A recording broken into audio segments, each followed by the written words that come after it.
going around and screaming about movies and how offended you are by The Last Jedi or Ghostbusters 2016 or Captain Marvel or Brie Larson is not a good way to meet or talk to people. You know, a good way to actually meet and talk to people, and there's been lots of, frankly, girlfriends I've met. A way you get to meet women or opposite sex people and get to know them and get used to them is not through hating stuff, but through liking stuff. Literally just liking stuff. Many times relationships start over mutual like. Music's a big one, but it can be movies. It can be anything. And it doesn't mean you have like identical opinions in that stuff, but just you have similar enough opinions. And when you have a passion about like a certain fandom, as long as it doesn't go too far, people will recognize that and frankly find it charming. They will. A little nerding out here and there is not a bad thing, as long as it's not like too much. You just gotta recognize where that limit is. And a fandom around hating stuff, it's not a fandom. That's just being an asshole, kind of. And I'm not saying, and I want to stress, because they'll come back and say, oh, what, you're not allowed to dislike stuff? No, you're allowed to dislike stuff. But dislike it, and then move on with your life. It's not the end of the world, okay?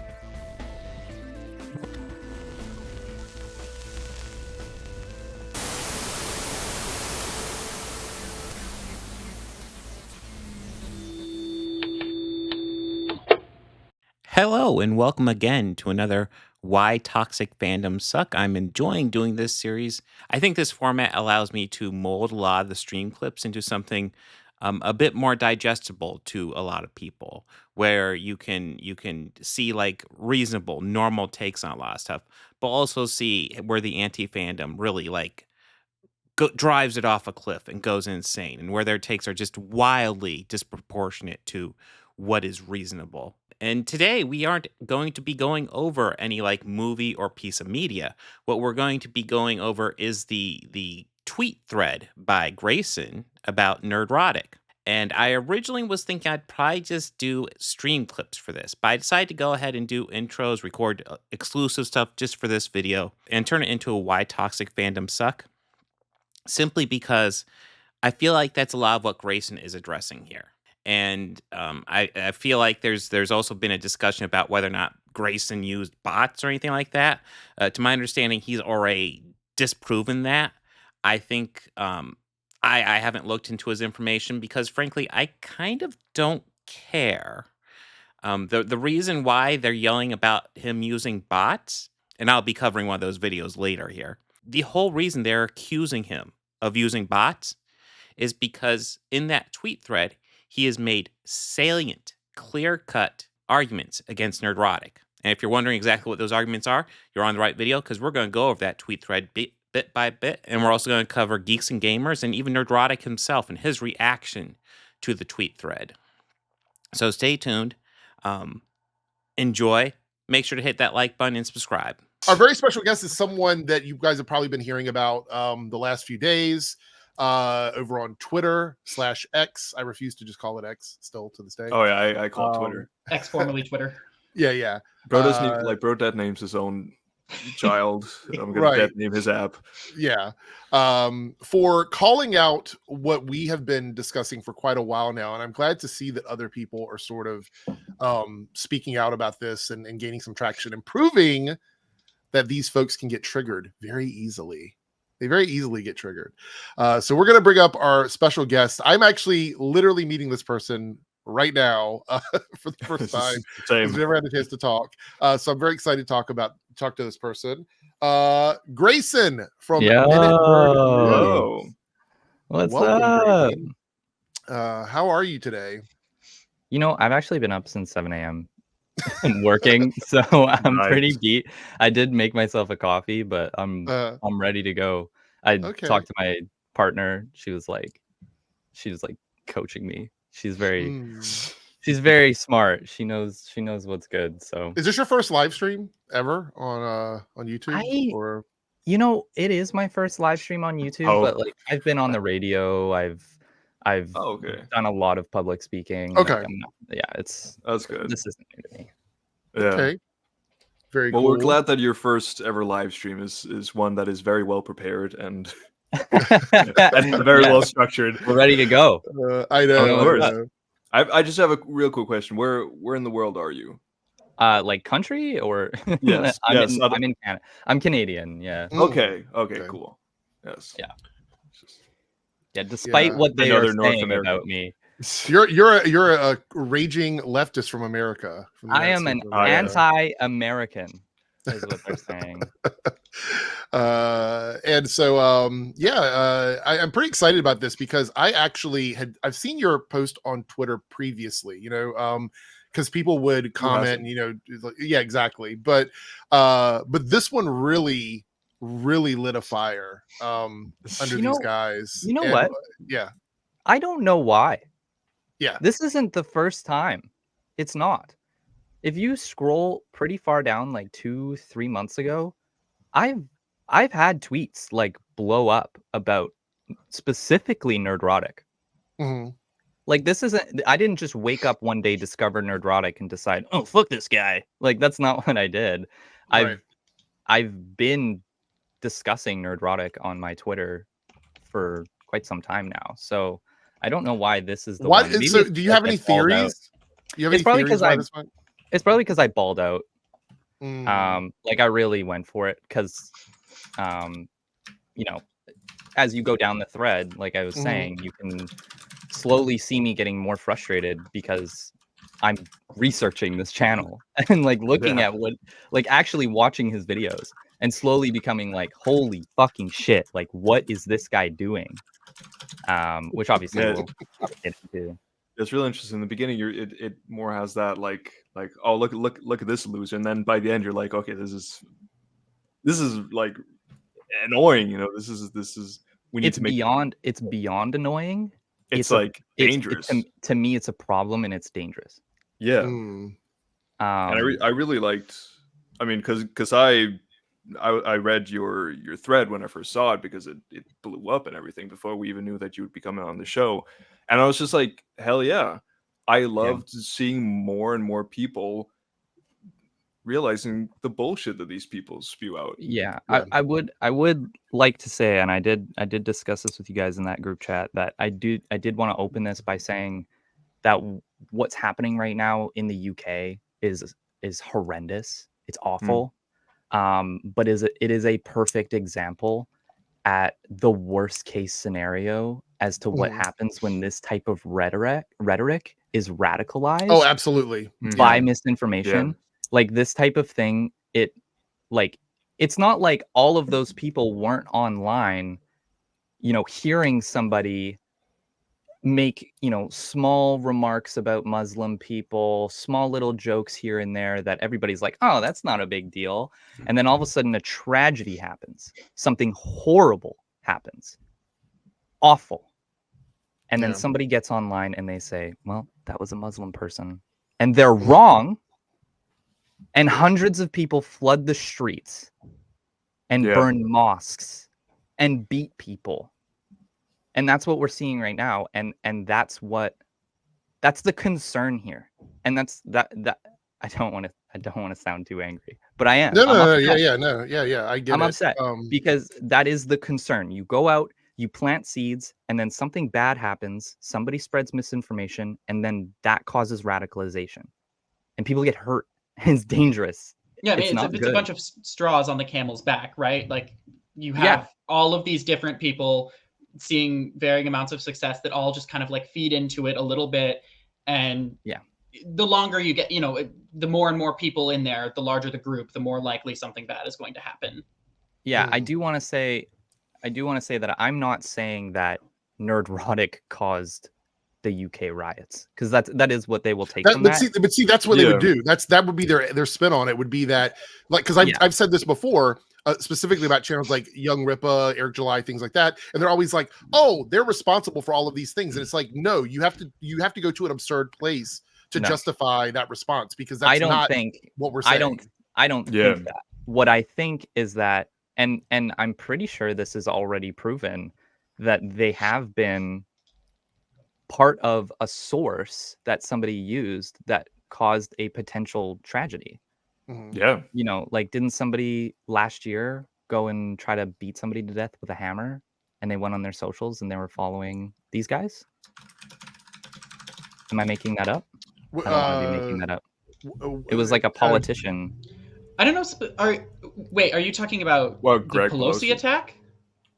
Yes, that is what I'm talking about. Was it the? I didn't. Okay, because I was gonna say that, like, one thing, like one addendum to that, because I don't know the specifics of the guy who attacked Pelosi or who he was following or whatever. I would just comment on the fact that back when there was a mosque shooting, I think in Australia, and Ben Shapiro was one of the people that was followed and liked by the shooter and stuff, and he came out and was all like, I don't understand why someone seeing my tweets has anything to do with this violence or whatever. And then the second that the Trump stuff happened, right, they immediately switched around on that. And all of a sudden it was the violent rhetoric of the left is what's causing all of this. I feel like that's one of the things that people are going to like if people are watch this stream or reply to it or whatever, they're going to be like, oh, so you're saying that just because someone's following this guy, and it's like, no, it's a pattern, right? It's not. It's not about these people specifically going onto their platform and saying you need to do this. It's about them planting these seeds that, you know, slowly radicalize these people into thinking like, oh no, this is fucked up. I do need to do something about this. Like, I need to get my hands dirty and pull my boots up. Like, I mean, it's funny to me that the same people that believe like the earth is flat and that reptiles are living in people's skin can't believe that there's some correlation between the behavior online, like, and how people react in the real world. Oh no, it absolutely is. I've seen it firsthand. It's the whole reason why I actually became active on Twitter. Like, you know, like, I've seen that.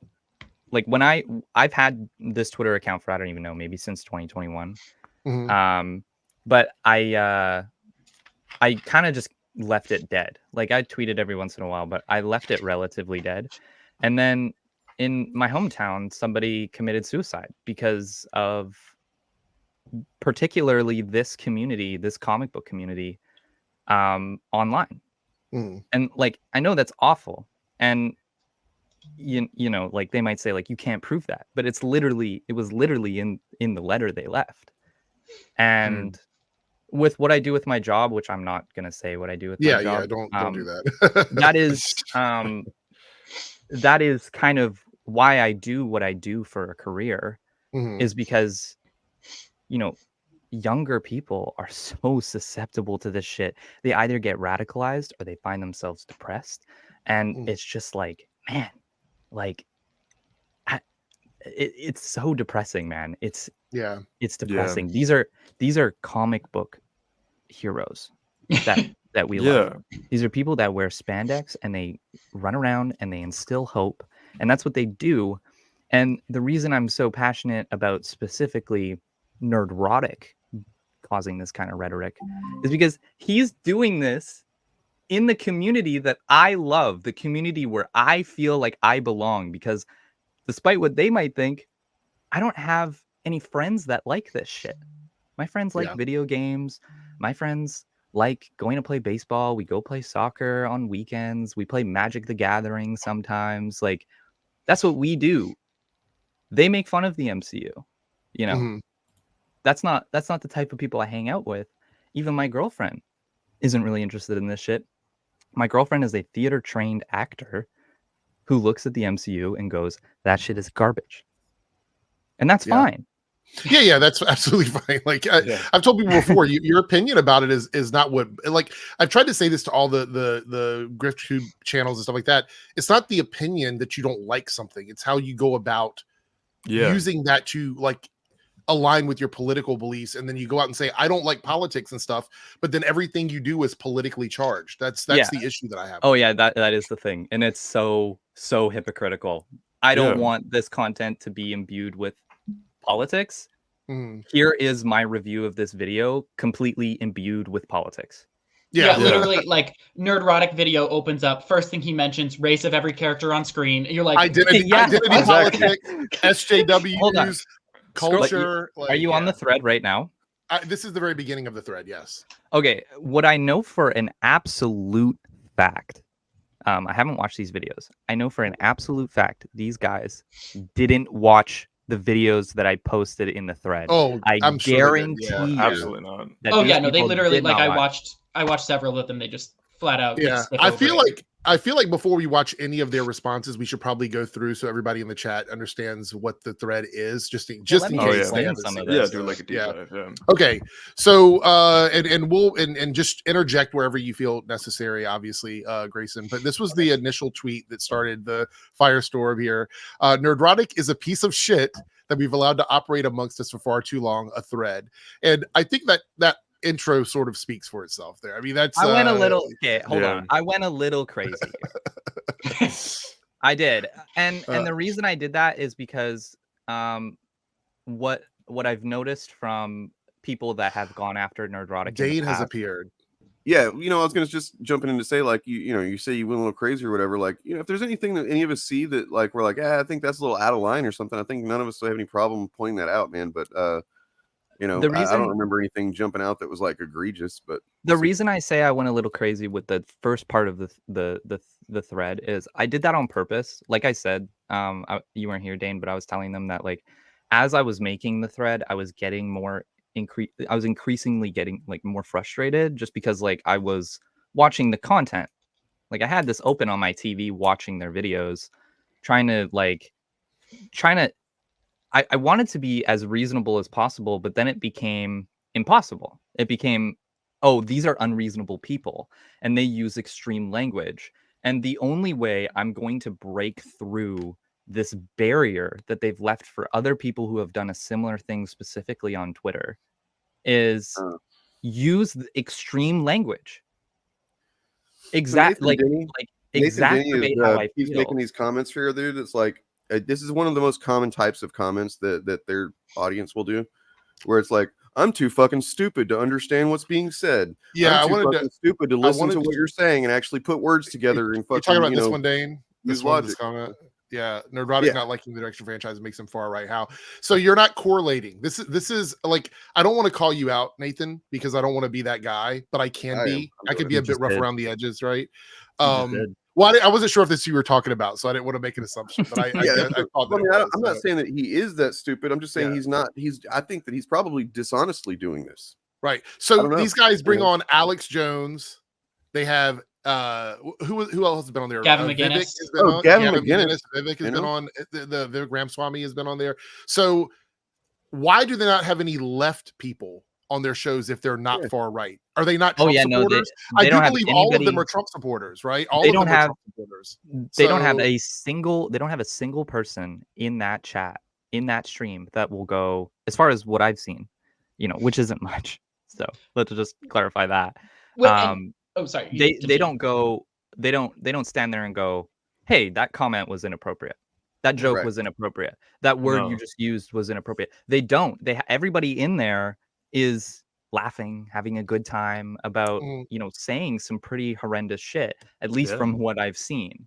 Yeah. So some of them have full-on politics channels, where they are very, very Trump supporters, Oh my God. What I mean, like, they're not hiding that they're Trump supporters. So why are we even having this discussion? It just seems Nerdrotic just reposted or retweeted like a conspiracy theory video just yesterday. I mean, look, I guess if you're trying to say that like you don't believe that Trump and MAGA is far right, then we aren't going to try and convince you that right now. But like, that's a whole other discussion. That's a whole other thing. Well, man. let's hold on. Pause. Let me go look at what he's saying. He said, so Nerdrotic not liking the direction franchise he likes makes him far right. How? And then he said, I'm asking you to explain. So I want to explain this. I do, because I'm being seen as the Marvel shill, which they're not wrong. I fucking love Marvel. I always will. That's what it's always about, right? It's not just that we it's the way that they discuss things or the messages that they're putting out there that we have a problem with. It's always just because we're blind loyalists to whatever thing that we like. Yeah. The reason it's not that he doesn't like the direction it's going in. It's the reason he doesn't like the direction it's going in. Yeah. That's the important part. And that's where you have to differentiate these two things, because he's not saying he likes to hide it behind a responsible criticism, which is, I don't like that Disney is so clearly, and that's an important word, clearly imbuing a political agenda into the movies. That is a fair criticism. That is. It is. That's what he hides it behind.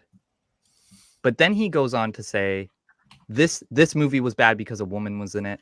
This movie was bad because they used the indigenous culture in an indigenous show. You know, like his reasoning for not liking the content or saying that it's a bad direction to go in is racist. It is sexist. It is bigoted. He isn't fairly criticizing the content for its writing, because he'll just say, oh, it's a woman, it's bad writing. That's how he does this.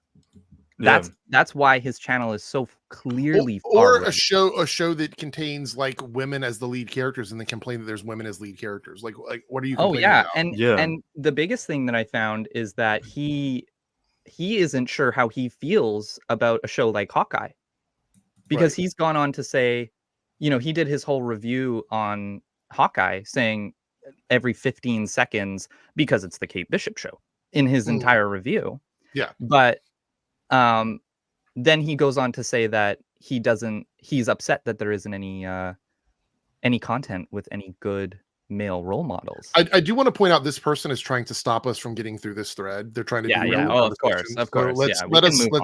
We can move on from that person, because I don't think they're actually genuinely trying to be convinced of anything. I think they're just trying to like screw with our thing. So nobody that's trying to learn about this stuff just shows up in a chat and is like, no, please do explain it to me. I'm open to your interpretation. Yeah. All right. Okay. Yeah, let's move on. I think we said enough for sure. All right, so here's the next one, and this clip is one of my favorites, but we'll watch it here in a second. Oh, hey, Bob, what's going on? Hey. Yeah, I thought we were in between, so I thought I'd jump in. So, Grayson, here you said, before I focus my attention solely on this garbage, let's first focus our attention on the explanation of what he and his little grifter friends do explained by one of them. I'm definitely gonna have something to say about this afterwards. There's like some very interesting context I want to add to this. Okay, so this is the clip. This is the charged part of the clip that I really like. Now, I actually did a video where I talked about the full like 5-minute discussion. Honestly, it just adds more context to what he's saying. What he's saying here specifically is what it is. Yeah, I think this screen recording is actually from your video. Oh, is it? Okay, here we go. Yeah. Welcome to every video we make. We use one little thing and then we build the narrative out of it. Don't act like that's not what we do. I don't build a narrative. You're an absolute fucking. We do. You've made the same fucking video on the same topic at least 7 times a week, Ryan. And you're gonna act like we don't do that. I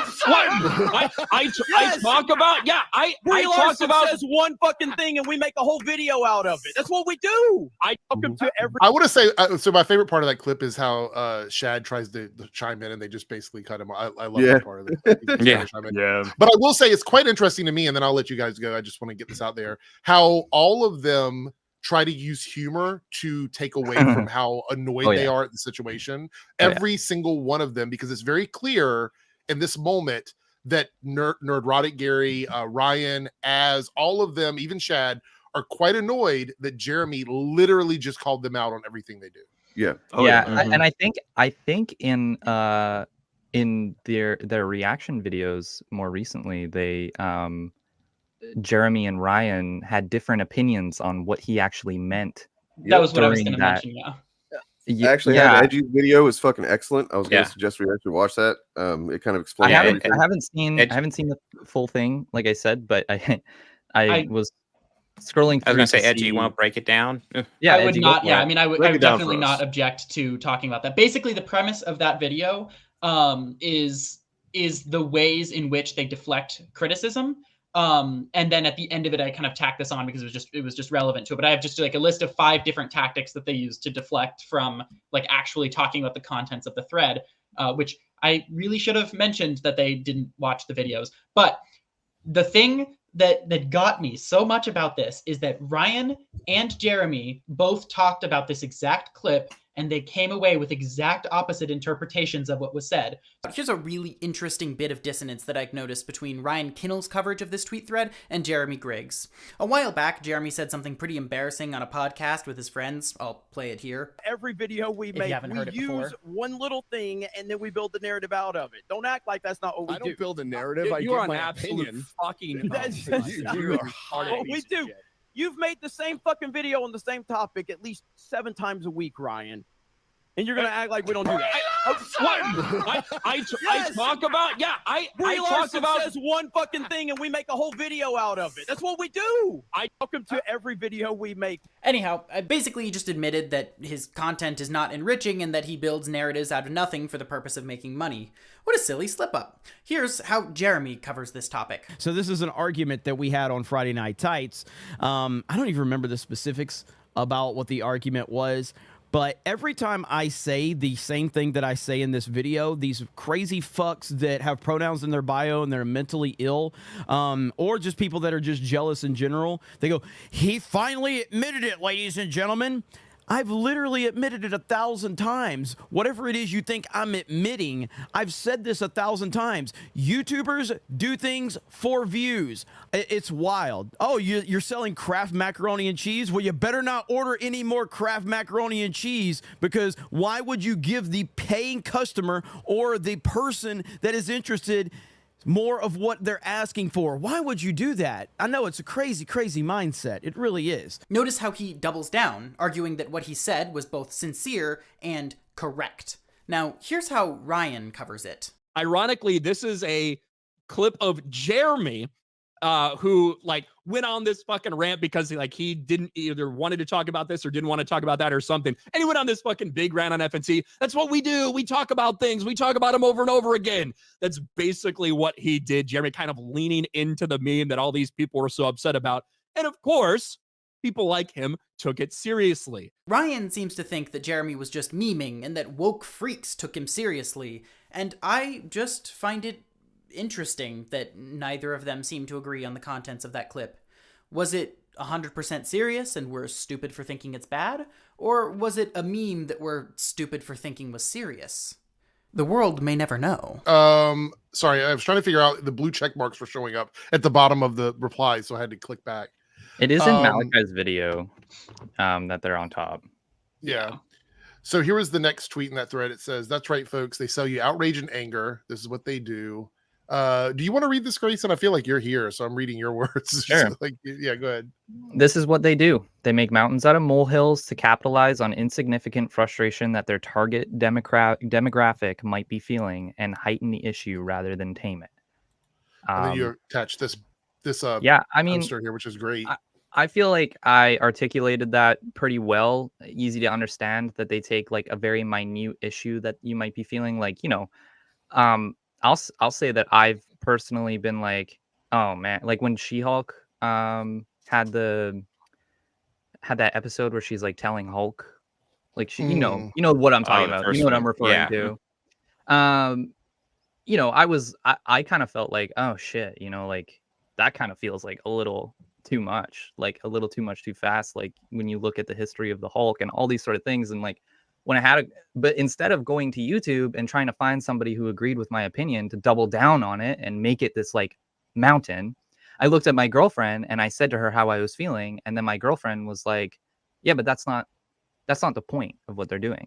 The point of what they're doing here is that they're trying to exaggerate the feeling of being a woman so that people understand, this is pretty basic level, feminism activism. This is they are trying to show you that in real life, a woman is going to go through and have to struggle to control their anger towards being preyed upon more than Bruce Banner, the comic book hero, the Hulk.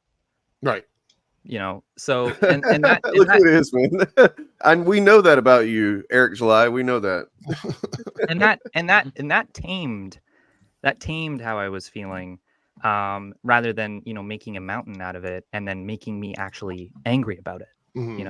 So I feel like the tweet explains itself a lot better than I just did. I also want to point out that I think I've said this about these guys before, and I don't know if you guys agree with me or not. I don't even know if I mentioned it here on Showcast or not, but the way they review TV shows week to week is like they're reviewing a movie where a story begins and ends, and they do that in each episode.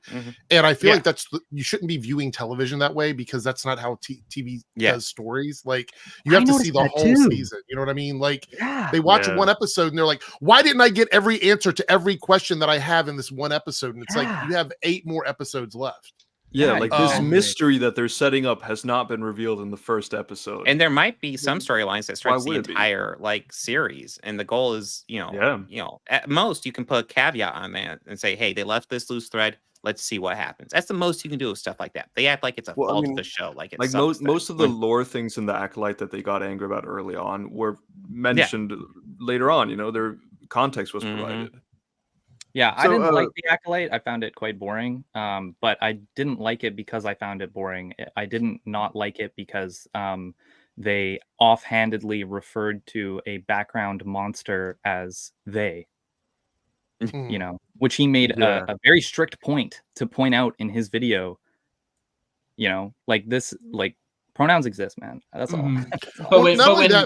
Yeah, go ahead. Sorry. I was going to say, but when Deadpool and Wolverine does it, suddenly it's this based in red pilled movie that's destroying Disney, Hollywood, SJW agenda or whatever. There's a consistency that they lack sometimes with these things, and that's how you know that they're not being honest and genuine, because if they did, the consistency would carry through on everything. Cool. So no, this won't be news to you. I realize that. And I wanted to put that there specifically because I realized that people already know this. This isn't, I'm not making, this isn't breaking news. Nerdrotic has an obsession with the concept that anyone who isn't straight, white, or male might make an appearance or, God forbid, lead a solo project. I'm realizing now maybe I should be reading this how they read it. With the funny voices. I would have done the Fortnite kid accent if they wanted to harp so hard on why I'm probably 12 years old. The dinosaurs voted to ignore the meteor, and just a couple of short hours later, his plan was revealed by Disney announcing the most MCU of MCU decisions. We've got to pander harder. From the people who brought you female Taskmaster, female Loki, female Thor, and up until this point, the worst of them all, female Captain Marvel. No, not that bad female Captain Marvel. This bad female Captain Marvel. Change the character just a little bit. Ladies and gentlemen, Disney Marvel presents the latest character and casting announcement from the Fantastic Four film that will blast misogyny in the face with the power cosmic. Female Silver Surfer. From Deadline, the Fantastic Four Julia Garner joins Marvel Studios. You know what? I love this picture they're using. Sorry, I have to go back a little bit. This AI version of it. Couldn't be more opposite from Julia Garner. Yeah. I mean, Julia Gardner is quite beautiful. I'd love to know what they prompted to get this picture, but that's Silver Surfer. Yeah. From Deadline, the Fantastic Four Julia Garner joins Marvel Studios movie as a Shala Ball version of Silver Surfer. Okay, that was the first clip. Did you want to interject there at all before we watch the second clip, or? No, let's watch the second clip. Okay. That's right. Despite having some reservations, Marvel went ahead with their big gamble. Not sure if you heard, but they released Echo, the ill-fated series that Kevin Feige himself said after its initial shoot was unreleasable, leading to multiple reshoots and a massive delay. And still, there were rumors that Disney Marvel was considering not releasing it at all. But after Kevin Feige realized he war-painted himself into an identity politics corner, he smoked the peace pipe, trimmed it from 8 episodes to 5 episodes, and dropped it all at once in the beginning of January on 2 streaming services. And it totally wasn't an attempt to boost what will be abysmal streaming numbers, and because it wouldn't be that like Marvel product series that. Gary applies so much fucking context when it comes to like wanting to explain why something shouldn't have been made, essentially, or why it's bad that it was made, or whatever. But then in other ways, Gary acts like he's never heard of fucking context. It's kind of notable, you know. Yeah, I mean, so I just want to say, just because it's been brought up real quick, that Echo's not perfect, but I thought was decent. I like the blow up over it was pretty bad. Yeah, I mean, you know, the first clip, he's really breaking down the absolute disgrace that having female characters in the Marvel Cinematic Universes, and then another female character is introduced into the Marvel Cinematic Universe, a character that does exist in the context of the comics, and also will probably most likely be a one-off character. The chances are there are chances that she will stay. We don't know anything about that yet, but this isn't the deal that you think it is, dude. This isn't the problem that you think it is. And he puts in that little clip, changing the characters just a little. He slows it right down.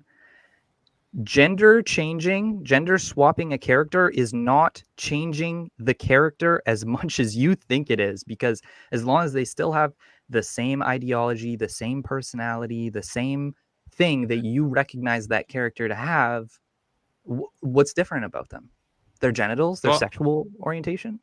I think it's also worth noting that a lot of the characters he brings up aren't even necessarily gender swaps. They're just characters that take on the mantle later on. Yeah, like Mighty Thor is just like a legacy Thor. Yeah, and Jane Foster Thor. I mean, I actually made a Jason Aaron graphic. was I haven't awesome. shared it yet, but like I made a graphic about the only literal race swap that I know of, at least in Marvel comics, that has ever happened, where a character was one race, then they were changed to another race. The same character was Frank Castle in the 90s by Mike Barron, who is currently writing for the Rippaverse. Yeah, that's the only time. Yeah, when they've done like a quote unquote race swap, they have for the most part kept it like as an entirely new character, right? As far as I know. Right.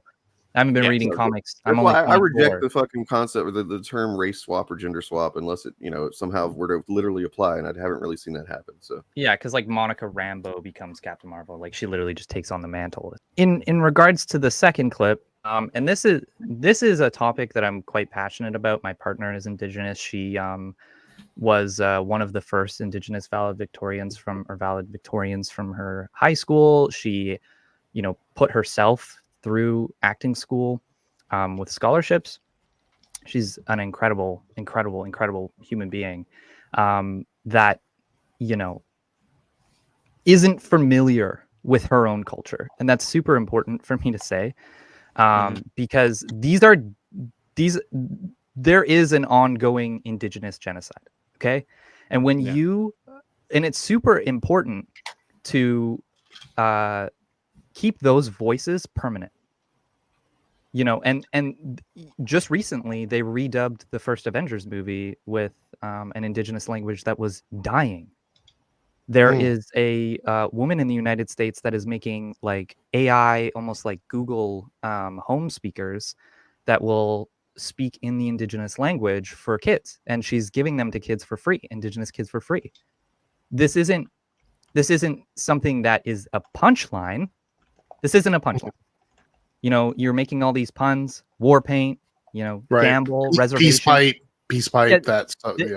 It's not a joke. You are perpetuating stereotypes that do affect this community because they need to be taken seriously before we can even begin to start laughing about certain aspects of their culture, which should never be done.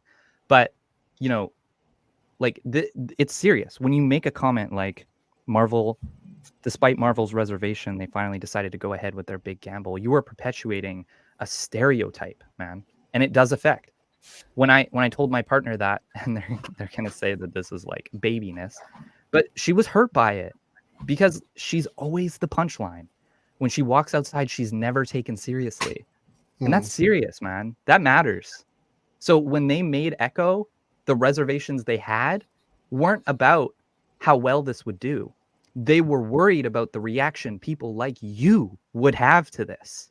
And when they decided to go ahead with it, not only as, a studio, because I'm not blind to the fact that they did this for some brownie points, I'm not stupid, but they also went out of their way to involve the people that they were going to be making the story about, not just on the sidelines, but really involve them, make the costumes, be involved with the writing team, use their language. That shit does matter no matter what the quality of the project is. That matters. And that needs to be taken into consideration when you are talking about, oh, this is this because of their race, and this is the punchline I'm going to use for this joke. Like, it matters, man. It's not a joke. It's serious. You know, it's interesting that they don't like when white guys are the butt of the joke. They don't like when the white men are treated less than, like, basically they have to be above reproach in every showing that they have. And they understand, at least on a tiny level, what it must feel like for other marginalized communities every single day of their life, like having to go out and deal with this shit every single time you walk out of the door. Every single interaction that you go out in public, you run the risk of engaging with this. And just a little bit of that has turned into all of this. This entire situation we're in right now. In Canada, I was telling Dane this yesterday. In Canada, there are reserves that do not have access to clean drinking water. These people cannot be the butt of a joke right now. They need to be taken seriously, because I don't live in a third world country, do I? I don't. Right. So why are there people in my country going without clean drinking water just because my government doesn't want to fund, the most basic right to a human being? When my girlfriend goes to a store, she's followed around. And I've seen it. This isn't just something that, she tells me and she makes up. No, I've seen it firsthand. I've seen her followed around. Like, it's serious, man. When it comes to Indigenous representation, that is the thing that I am most passionate about. So when I saw his review for Echo, when I saw his comments that he made on Twitter about Echo, that shit really upset me. I was going to say, you're a prime example of exactly the kind of folks that when we've talked about this in the past, that have to deal with this stuff. And I mean, you've been on Twitter since when? When did you start your account? 2021? I probably started in 2021, but I only started actually using it at the end of December of last year. Right. So the thing is that they have these massive platforms, and all of the people that are in the crossfires of their dumb, almost one-sided culture war, to be honest, have to deal with that regularly, and no one wants to say anything to them. Nobody wants to go into the room where all the bros are talking and say, "Hey, that's not, like, you shouldn't be saying that shit." It's not the reason, because the reason I think that people don't want to say anything to them is because they have the trust fall, if you will, of, oh, well, that's just a joke. This is just a joke. Right. Yeah. Sure, it's just a joke. But when it comes to, certain communities that you're joking about, it's not just a joke to them. It's serious, because with Indigenous people, they literally aren't taken seriously. See, what I want to say to that is, like, because you're right. They'll say it's a joke or whatever, or even just saying that if they're like, it's just criticism or something. Okay, well, there's the reason that people, have a problem with that is because enough of that quote unquote criticism or quote unquote humor does have an effect. And if these people want to stand on the claim that actually words don't have any fucking impact in real life, then why the fuck are y'all pissing your pants over a tweet thread right now? Why are there so many fucking videos that are acting like fucking Nerdrotic's got an assassination fucking mark on his head or something like that? You know what I mean? Like, it's nonsensical. Oh, I mean, it could be, I guess, because they're just fucking disingenuous grifters and they don't actually really care about the tweet thread. They just saw an excuse to play victim. That could be it. Yeah, definitely the victim narrative, 100%. Like that's the whole thing. Like, after this tweet thread came out and I saw the reaction to it, I'm like, man, somebody with like over 1 million subscribers and massive social outreach is concerned about a thread pointing out things that they've actually done. Right. Yeah. Like that's weird, right? That's really fucking weird. So anyway, this was your next tweet here, which we'll watch this clip as well. So if you want to give a little context to that. But of course, he has praise for the MCU, but only when it involves movies where the main protagonist is white, male, and straight. And then I go on to say that Marvel has only experienced one failure in its entire history, as lackluster as some of the box office was in Phase 4, with 2 movies crossing 1 billion. And a lot of people got on me about like how some of these movies were considered failures after marketing and all of that.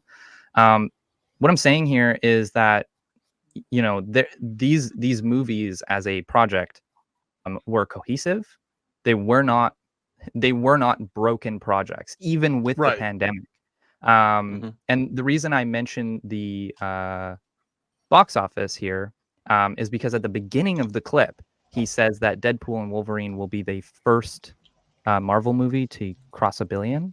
And he does mention No Way Home. He does mention No Way Home a little bit further on, but Far From Home also crossed $1 billion at the box office. Right. Yeah. I want to point out also, and I've done this before, and Bob, you talk movies quite often, so I'm sure you probably ran across this. The metric for success and failure heavily relies on information that none of these guys have. It also relies on information that we don't have, which is like tax rebates, discounts, product placement, incentive, you know, the incentives for putting things in movies or partnering with like Rolls-Royce or something like that. These are all things that they save money on. So these are numbers we don't have. Yeah, they're super cagey on budget numbers. They're even cagier on advertising budgets. We don't know what happens with streaming, how much money, how many subscribers they gain in streaming, what numbers do they get in streaming. They're cagey with all the numbers they can. And to a degree, they do that on purpose because honestly, a lot of these corporations like having tax write-offs. So they want the numbers as low as possible. Yeah, absolutely. Yeah. And I'm not sure if the numbers for tax rebates for filming in certain provinces and states is public either. I think some of them have publicized those tax rebates, but I'm not sure if like British Columbia, for example, has publicized their tax rebate for filming there. Yeah, I did a video with Dane like forever ago where we talked about like the sales numbers for the MCU back in phases 1, 2, and 3. And some places do like publicly say, hey, you'll get $50,000, $300,000, you know, $500,000, whatever, to come in and film at this location just for being a big budget movie or whatever.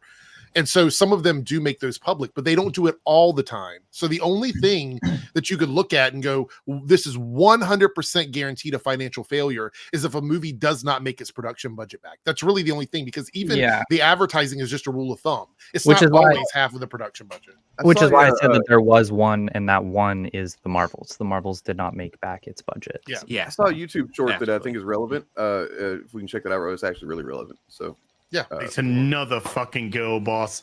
Another scrawny little girl boss who's going to be doing this, regardless of whether they do or not. It is fatigue. They're done with it. So what they're saying is that Furiosa bombed because woman starred. That's it. That's all they're fucking saying. That is a ridiculous fucking take. Ridiculous. You know, the people are just like, well, men? You know, Furiosa, because it didn't do well, is about ready to hit streaming. And I'm betting you pretty soon we're going to get reports about how its streaming numbers are a smash hit, how it's doing really well on streaming, as all this stuff keeps on doing. Argyle did it. The Marvels did it. It's Eternals did it. It's like, it kind of bombed at the box office and it hit streaming and it's a huge hit. Nice. Of course. Yeah. That's unfortunate. Yeah.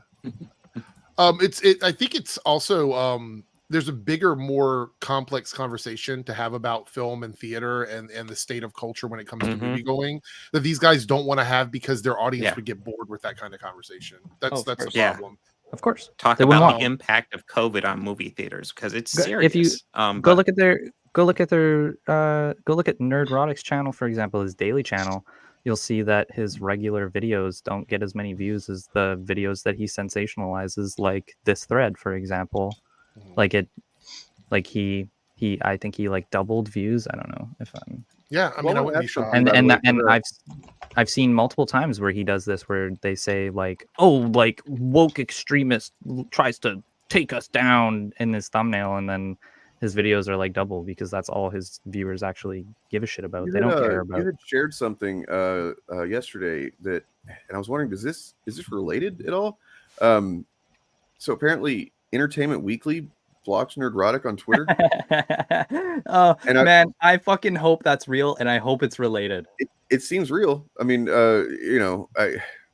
And I'm just like, is this because they called so much attention to themselves with this shit that basically Entertainment Weekly went through the thread and was like, oh god, we gotta fucking block this guy? I hope so. That's exactly what I hope happened. And I recently discovered that Comic-Con ripped his press pass away. Comic-Con, keep that shit happening. This person is not press. This person is not a person that you should have, in your well, I mean, like I'm sure he's perfectly welcome in the audience, but he is not a valid person to be giving a press pass to. Give it to people. Continue giving it to people like new rock stars who make completely unbiased content. I think, just breaking down, the movies and the trailers and that sort of thing. Like they are. I mean, like every reviewer, every person who makes videos on YouTube is gonna have some kind of bias, Like I'm sure, yeah. Yeah, but like, it's so weird that I feel like so many people just want at least someone who will give their honest take, who will at least speak about the content. If you're going to watch a review of something, you expect them to be, hey, here's what I thought about this, right? Okay, I didn't like this, I like this. Not, oh, here's this movie from the MCU with a woman in the lead cast, right? And then there was this man who was dumb, and like it doesn't.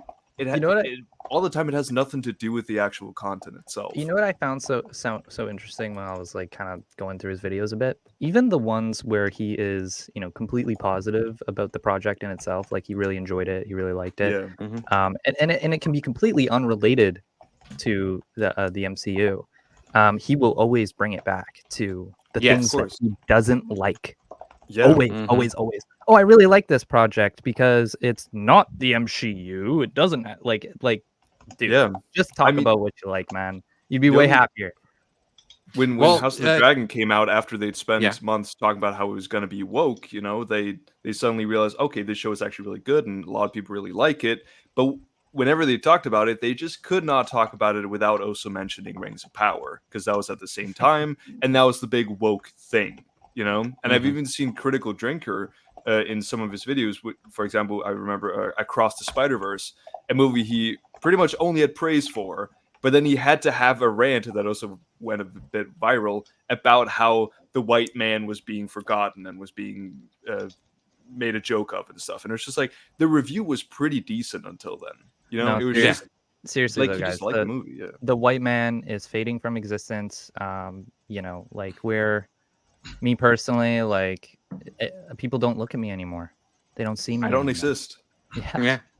Well, I mean, not even not that this is the most important detail about it, but his reasons were also very weird, because he was talking about how Peter Parker was like kind of a comic relief character, and he was like all excitable and had his child with him the whole time. And he was like, is this an attempt to belittle and mock him? And it was like, no, this is literally one of the first times that a Spider-Man film has shown Peter Parker content and happy. He was excited, like he acts all like, excitable and wacky or whatever normally, and now this is him with a wife and a child. Like, that's why he was acting that way. It was like the most positive, happy Peter Parker I have ever seen in my goddamn life. And importantly, that is not the same Peter Parker that, like, as he literally says in the video, like, that we all know and love. It's like not the same one. If you're talking about Spider-Verse, sorry. They literally, they added an extra middle initial to like spell it out, literally spell it out for you that this is a very particular, So, and another weird example of that was just because I just brought up in the short, Furiosa. He does a positive review of Furiosa, but it's fucking weird because he does a positive review, but like then he's like, oh, but it also sucks because it doesn't star Mel Gibson, and only Mad Max movies star Mel Gibson. It was just like, it didn't make any sense, that video at all. Gibson hasn't even been in a reviews, Max those takes that are like, right? they reveal a lot, like that, and then like Deadpool and Wolverine, where they're saying something positive, sometimes very positive, about something that normally in another context had a different name on it, or basically other characters or something. They would say it's woke, and they would call it trash and stuff like that. It's I think that reveals a lot if you really look at it.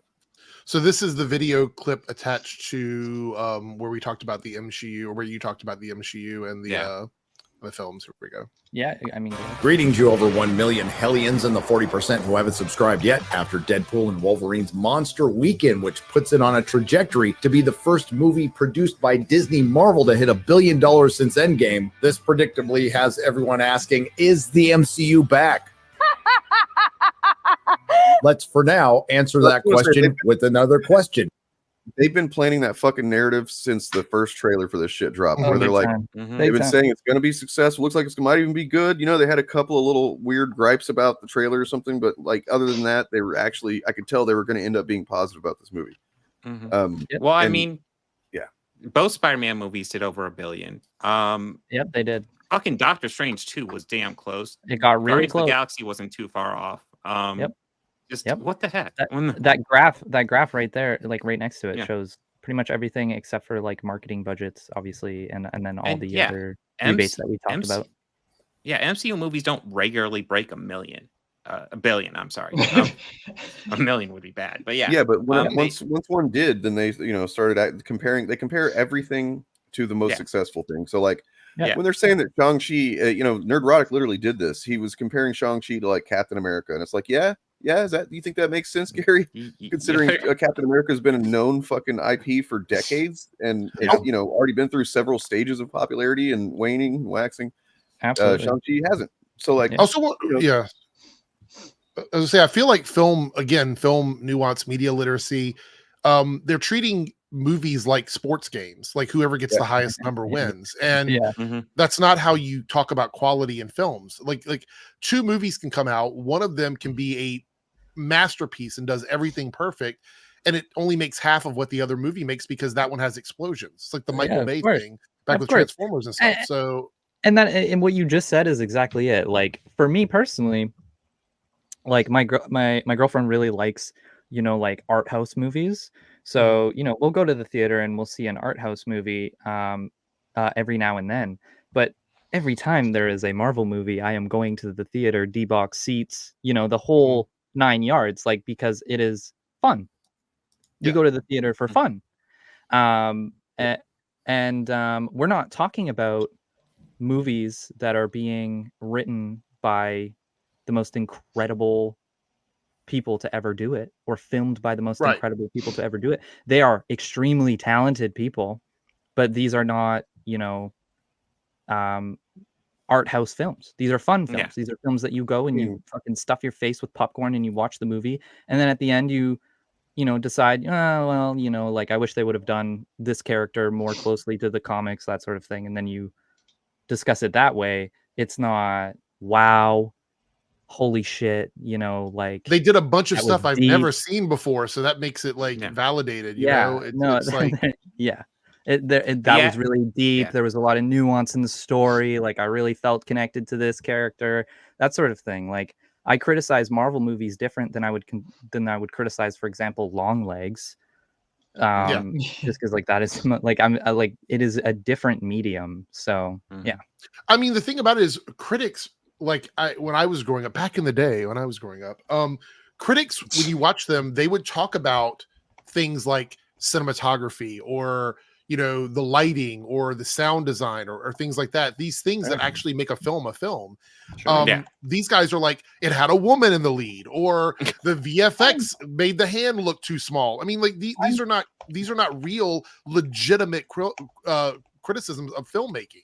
I'm sure they do discuss it at some capacity. Like I haven't gone through every single one of their videos ever, but I'm sure that they do discuss it at some capacity. But I feel like I can't really say this for an absolute certainty, but I can make the assumption that they would be coming at it from a more disingenuous side. Some of them do. I will say some of the people that are on their show do discuss that, but not usually the top guys.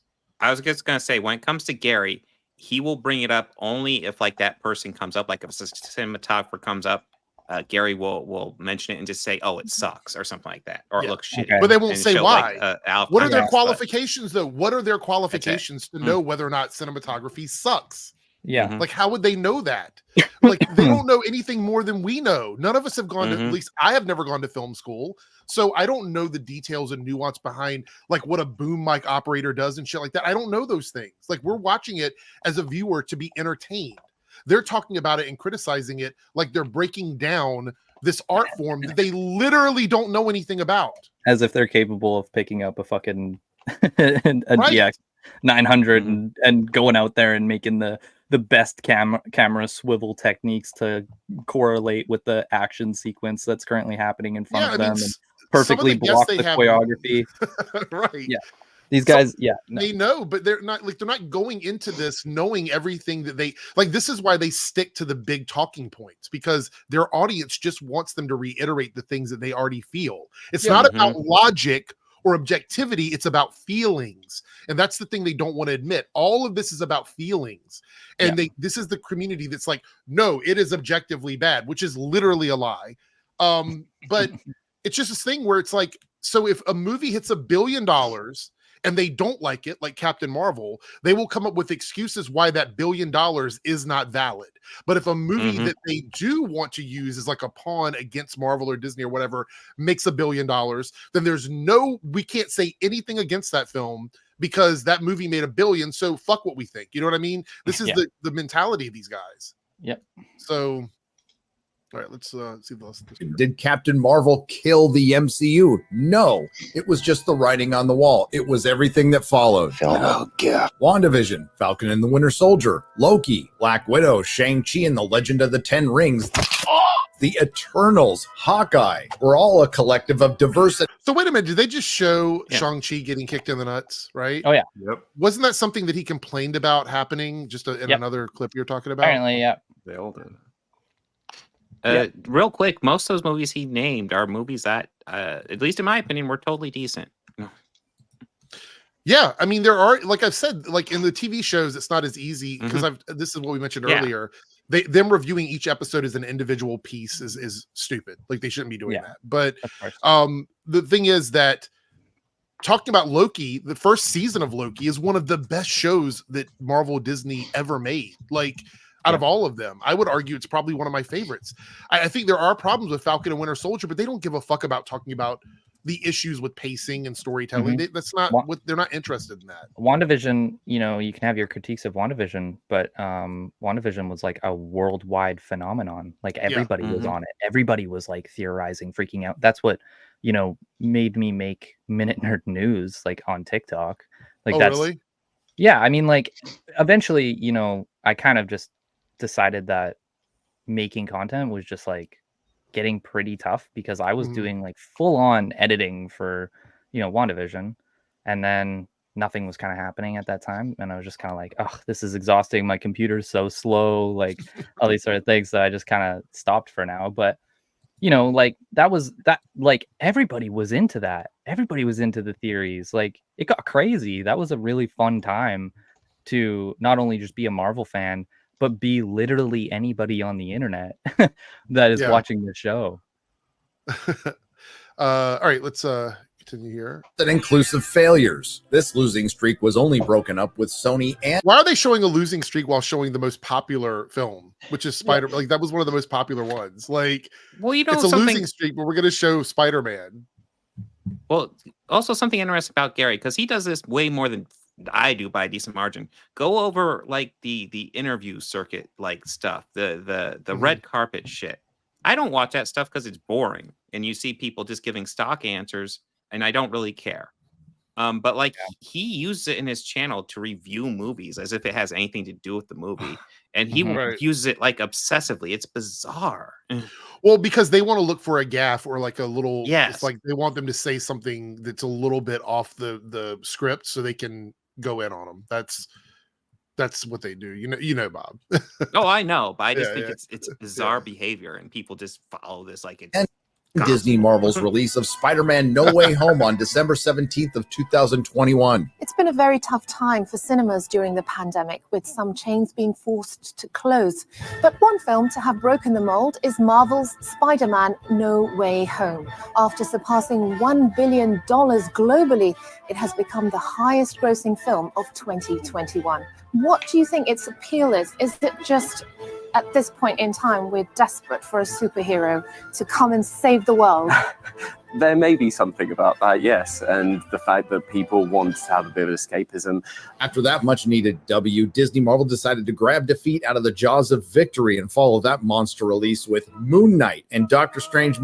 So does he think that Marvel and Disney makes films after another film ends? Or does he not understand their production? So now, he was saying that about Echo too, at one point, where he was like, where he made a comment to that effect, where it seemed like he thought, and I know he doesn't think this, but like the commentary suggests that it's like really sloppy language, where he suggested that like after they came out, whatever came out right before Echo,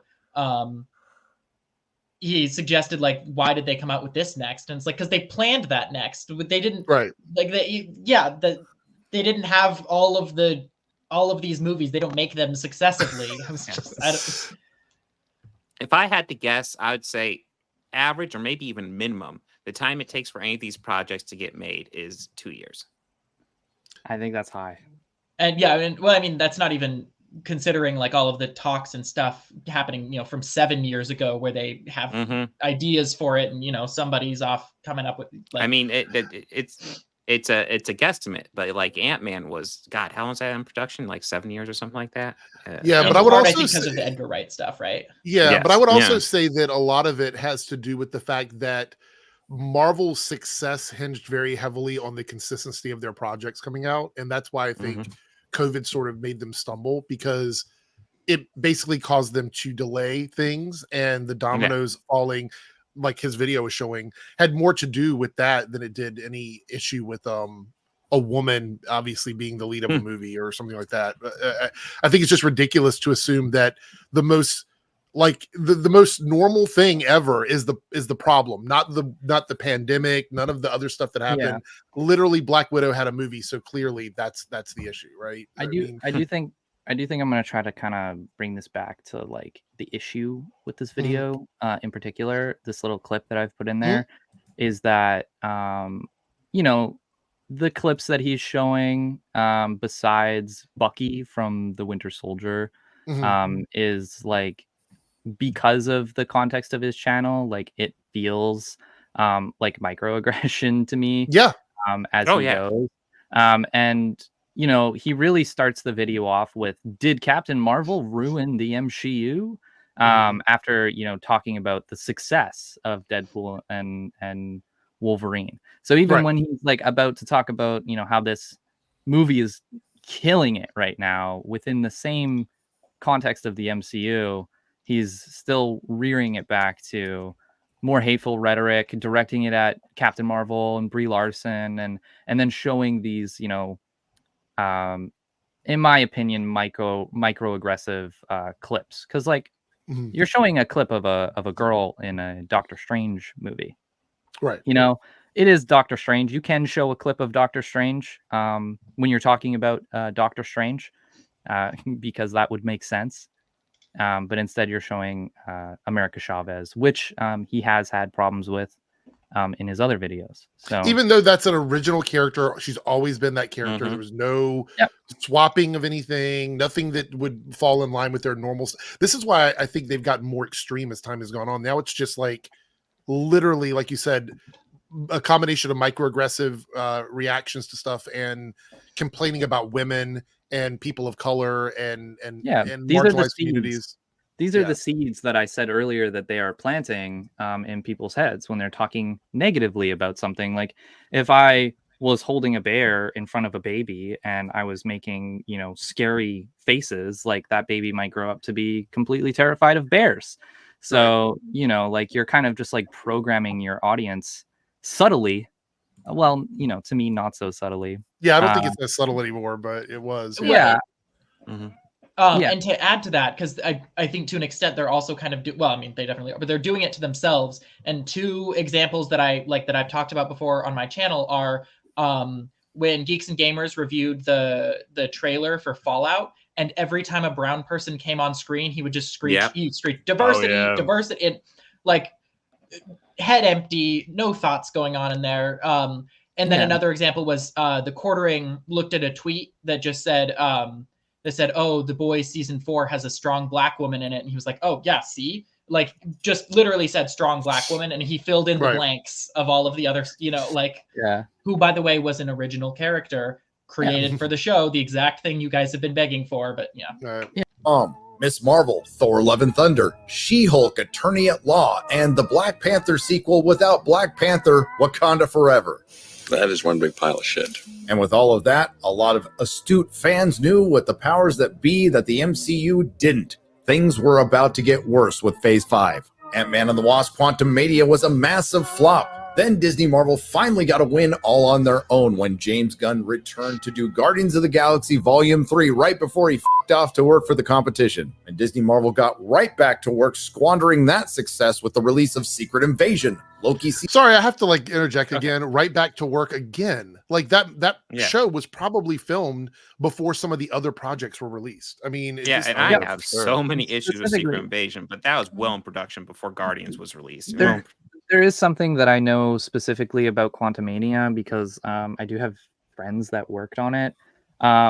They originally, for that movie, they were originally given a much longer scope for time in regards to a lot of the VFX. And then suddenly it came down the ladder that they were now being rushed into finishing this project within 3 to 4 weeks. Yeah, so they were very, very much rushed through that project, and I think I don't know about every project. Obviously, my friend hasn't worked on every project, but I can assume that during Chapek's time at Disney, he did try to rush these projects out. Oh, absolutely. Wasn't there an entire interview where they talked about that? Like they mentioned he was definitely trying to pump it out, and he wasn't pumping it out in a fair way for the actual artists. So when these projects were coming out, they were coming out unfinished, for sure. Or at least to my friend's satisfaction, unfinished.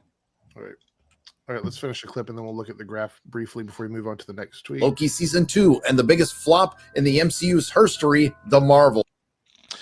Herstory, of course. All right, so here is the chart. It's a little hard to see here, but I could tell you... so the Marvels is the only one here on the chart that looks like it's in the red completely because of the it fell really far below the actual budget, and a lot of that had to do with the absolute lack of marketing that they were allowed to do. I'm not saying that it would have blown past its budget had they done marketing or like more marketing than they could have.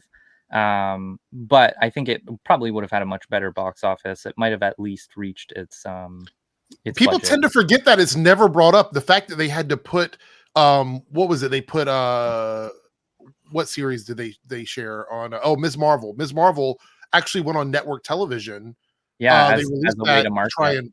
To promote it because they couldn't do interviews with any of the cast. And people just tend to forget that. Like we act like marketing doesn't play a big role in this, but why would they spend half of their budget, again, rule of thumb, half of their budget on marketing for a movie if marketing didn't equal income for the films? That doesn't make any sense. Yeah, and this chart does a good job at also showing the movies that came out during like the height of the pandemic and showing where that was lackluster. And I would like to clarify that I don't think that this chart is including Spider-Man No Way Home, even though Spider-Man No Way Home, at least in my two hometowns, like where I live now and where I previously lived, came out just after the theaters opened up. So I think No Way Home is on there. Yeah. No, it's on there. It's not it's not included in the context of like the pandemic, but the pandemic was still roaring. It's just that the theaters, at least where I live and lived, were reopening for I know that was the first movie I went to where the theater restrictions, because for a while the theaters were reopened, but there are these restrictions, like there had to be chairs between people and stuff like that. Yeah, that was the first time I went, and that was gone. Yeah. So, like it obviously came back with an absolute bang. But I do think that a lot of these movies would have done very well, specifically Shang-Chi and Black Widow. I think they would have done really well in the pandemic. Well, Black I only Widow- included that. I only included that to, be like, why are you saying that like all of these are failures when only one of them specifically is, and you're also saying it's the first since Endgame to reach 1 billion when 2 of them have. So, well, he does, and he does mention Way Home. I was also going to say Black Widow has a caveat to it, because that was a movie that was the first MCU movie released. But if you remember, it was released in theaters, and on the same day, it was pay-per-view on Disney Plus. Yes. Yeah. We don't know those numbers. I did all. pay-per-view that movie. Lots of people pay-per-viewed it. I know lots of people who pay-per-viewed it. I bet you it was pretty good. All right, so let's go back to the thread. Welcome back, Dane. Hey, I'm just curious. So is this true? I've seen this said before. I haven't heard him say it, but Yeah. I that. haven't seen that, but that sounds about right. it's interesting then. No, that, I've heard that one. He knows the pandemic affected his wife's business, but doesn't It affect kind of anything else. affected Disney. Sure. Yeah, because we're just about done with this. I think there's only a couple more of these here, but we can kind of just get right through it, because you already know what this clip is. This clip is him essentially saying the Salem, like the cigarettes leaving your family. Right. Joke. Okay. We talked about the. Yeah. Go ahead. Go for it. I'll read it. He's just generally a racist, so much so at this point he should honestly just come out and admit he's a white supremacist. And honestly, in that one clip you showed earlier, kind of feels like he is admitting it, considering he thinks making white supremacy the villain of a project is somehow problematic. I'm not a racist. And it turns out the villain of The Watchmen is going to be, and this is going to be a shocker to y'all, I know, I hope you're all sitting down, white supremacy. Why is that a problem? Never mind his racially charged comments about Echo. Check out this comment that he jokes won't make it in, and then it makes it in. Yeah. And then he said the fucking Salem joke, which he can say, oh, it's just a joke, and his friends can say, oh, that's hilarious. It's not funny. It's not. That shit is not funny. No, it's one of those things where, like, if he did this one joke, it would be like, oh, okay, he should probably apologize. He apologized. We all move on. The fact is, this is his regular rhetoric. This joke is absolutely not shocking for him whatsoever. Yep. And then I go on to say, you're just, I really like this one. You're just a little boy with a camera and a microphone. Take that away. What are you? Racist, homo, transphobic, misogynist, which is obviously a reference to you're just a little boy in a suit. Take that away. What are you from Avengers? Yeah, like stuff like this. Like what purpose does this serve? You know what I mean? This is shit posting. It's shit posting. Yeah, what is this? I mean, that's one other comment that I don't remember which one of them said it. I think it was probably Nerdrotic. It was just like a side comment he made. He tried to kind of conspiracy bait over that, where he was like, the reason why they put all these words next to each other so it comes up in Google search or whatever. And I was like, or they're all a bunch of relative or related words that got strung together. Like it was just weird. He was like, this is why they do that. This is so that they can trick Google search into showing that up next to your name or whatever. It's like, sure. Yeah. Sure, bud. Yep. Yeah, and then the next picture that he has, or I put here, is I think this one. Yeah, this one. Obviously, people know about this one. This one went viral on TikTok, I think. The let's talk about it. Obviously, I don't think this is a surprise to anybody. This is incredibly, this is perpetuating stereotypes, which isn't funny. And then the next one, obviously, people know about this one too. This is the something Wong. This is the first time I saw him put something on Twitter. So this is the first thing I ever saw from him specifically on Twitter. This was very soon after my, calling him out as being a bigot tweet that got all these guys' attention. And then, he did this soon afterwards, and it was just like, wait, You're gonna argue he's not a bigot and he does this shit? What? Yeah, this is obviously, don't need to explain it to anybody here, racially insensitive. Like this. I also is want to not point true. out that he doesn't realize this, but some Ting Wong is the name of a drag queen in the UK. She's been on Drag really? Race. So yeah, so no. Damn. But it is an Asian drag queen, so she's in on the joke. Let's see. Here you go. Next tweet. Yeah, so he's such a problematic person that his whereabouts on January 6th could be brought into question, and I bet she wouldn't blink a fucking eye. Which I guarantee you, they are out there saying that I'm accusing him of being there on January 6th. That is not what I'm doing. I'm saying that if somebody accused him, you would not be surprised. Mm-hmm. You wouldn't. Like if you found out he was there, you'd be like, Right. oh, Yeah. If there's like a video, like, oh, it's Gary. Yeah, that's not surprising. And you know? these people, I went to their accounts and scrolled into them, and these people are, at least two of them, are for sure inciting a civil war within the United States. Which I don't think I need to explain that to anybody. TP USA is a problem. I'm not familiar with these people, but yeah, I mean, like he's interacting with them. He's not, fighting against their rhetoric. These people also, some of them at least, I think at least two of them do believe that the election was stolen in 2020 or 2020. But remember earlier they wanted to know how he was like being an alt-right conservative individual, like what we were talking about. And yeah, and this is this kind of thing. Yeah, for sure. Yeah, I don't know who this guy is. Me either. I just kind of scrolled through like their first couple. This tweets, guy I only know because he sometimes engages with me on Twitter. He's a piece of shit. Really? This is the same kind of. This is the same kind of language that you would hear at like mega rallies and that sort of stuff. Like the stuff they regurgitate over and over and over again. So I wanted to input, and then this, which I recently found out is pretty crazy because apparently they were all fans of Zack Snyder until he,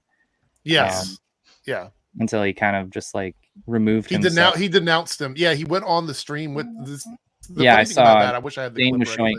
He went on the was stream and showing me immediately denounced them. Yeah, he is the one, the only Zack. There he is. What's up, man? Hello. Hey guys. Hey guys, how you doing? How's everybody doing? Good. Listen, just a quick thing before we get started. I know that on our donation page, we still have the Geeks and Gamers logo. I just want to say that I really we talked about this, and we're really not affiliated with Geeks and Gamers as far as I'm concerned, and I really just want to make that clear. And I also want to just say, in light of recent events, I think we really, if Justice League teaches us anything, it's about coming together, and there's no room for hate. And I just think that it's important. It's an important message. And of course, as the father of Asian children, it really hits close to home for me. And I just really want to put that out there that we all, there's no room for hate, and that's just what it's about. Absolutely. But yeah, he also mentions Antifa in that tweet as well. Yeah, and then we can just kind of bullet right through this. This guy is stuck in a never-ending circle jerk, literally built on the back of shitting on suppressed voices and oppressed minorities. If it's not a straight white man, he don't want it. In fact, he'll dedicate his time to shitting on it for 2 weeks. I don't need to explain that to anybody. He literally. Hold on, I have the rest here. Yeah, why does it do that? Like, why is it broken up like that? It's because there's blue check marks. Blue check marks. That's why I was hiding comments. I'll leave this thread off with this, and it's directly at you, Nerdrotics. Joking about or attempting to further suppress an already suppressed voice is a fucking disgusting way to spend your free time.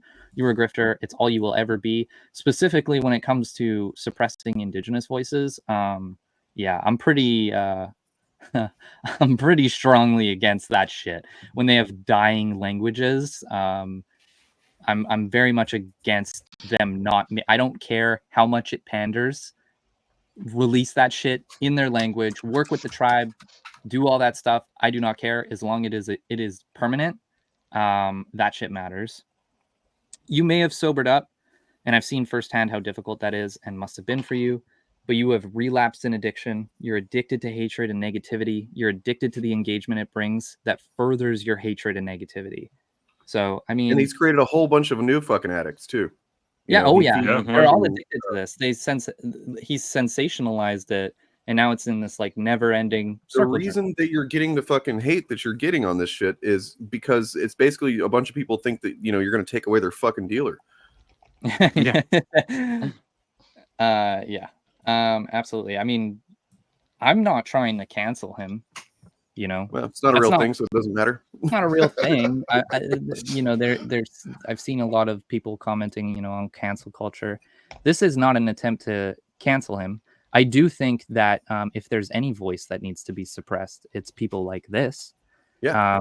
Because it's hateful. Well, I mean, it doesn't bring anything meaningful to the conversation. It's just negativity and hatefulness, and it's just brutal. I mean, if you want to make an argument that Gary has the right to say what he wants to say, I don't really counter that one, because honestly, I feel like he does.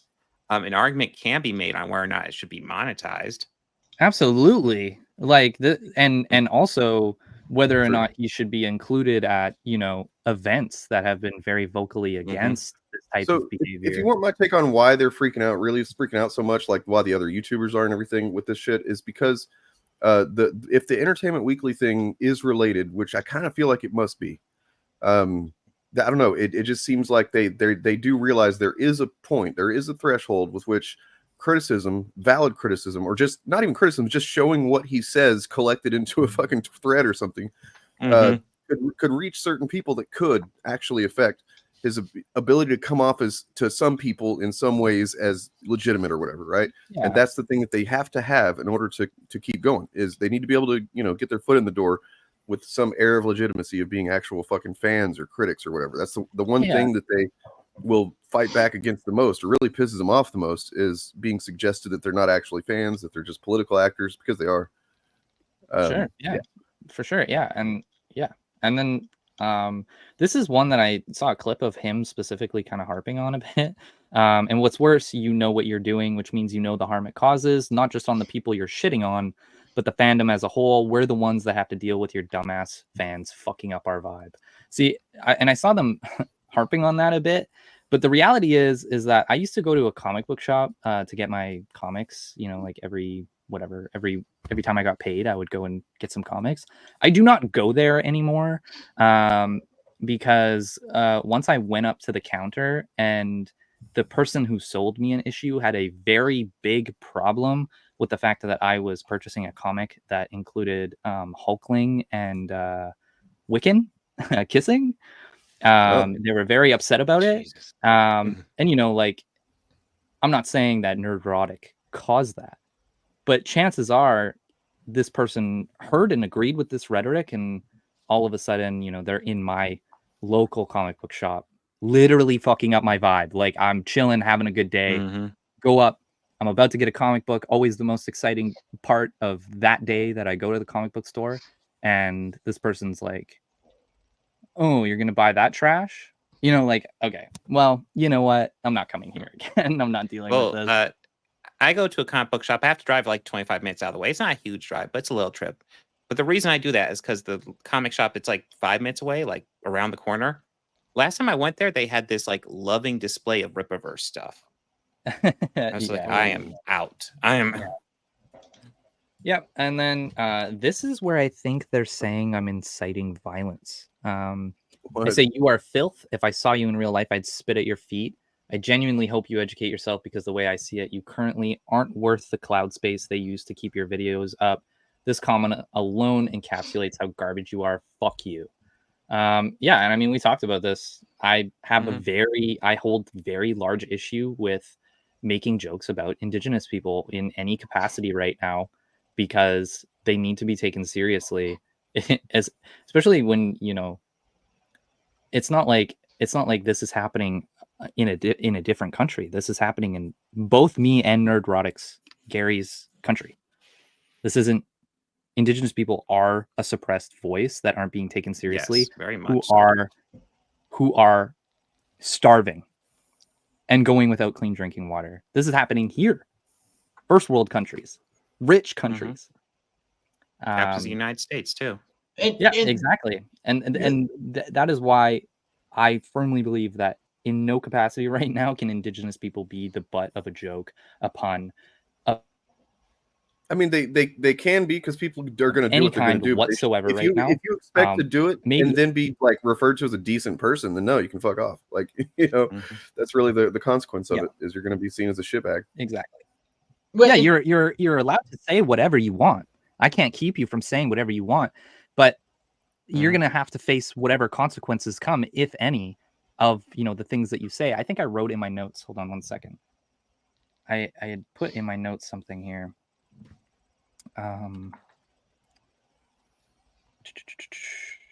Absolute Power 2 is good.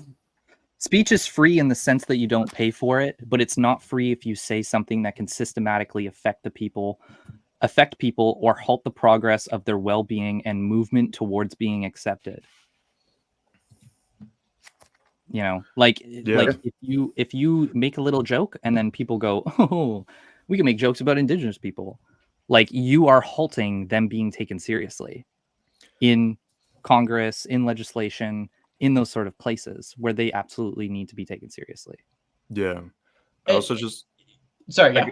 I just want to mention, like, the other people saying that you're inciting violence, or you're being hateful and stuff, because I think we've all gotten this before, when we've gotten a little bit hard against one of these people, right? And you get like, oh, you're just doing the same thing, right? You're just being hateful. This can lead to targeting and harassment.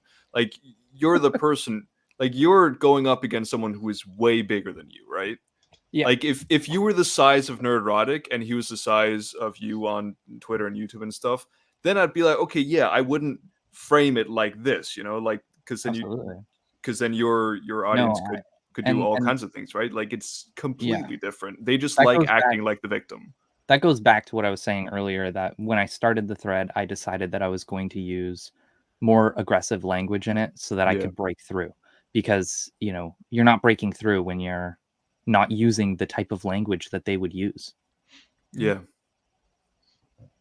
Yeah, I just like the utter fucking nerve of a member of the majority population in a country that is actively forcing a subjugated population to live in squalor, having the audacity to mock them for living in that situation is just like, it's fucking wild. It betrays such a lack of sense about the world, and like no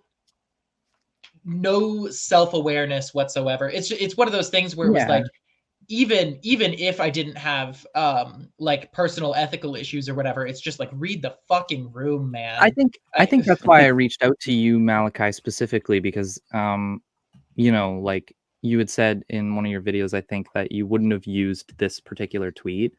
And I told you that the reason that I used it was more about the gamble, less about the reservation, because casinos were, given to indigenous people as a way to systematically keep them poor and addicted.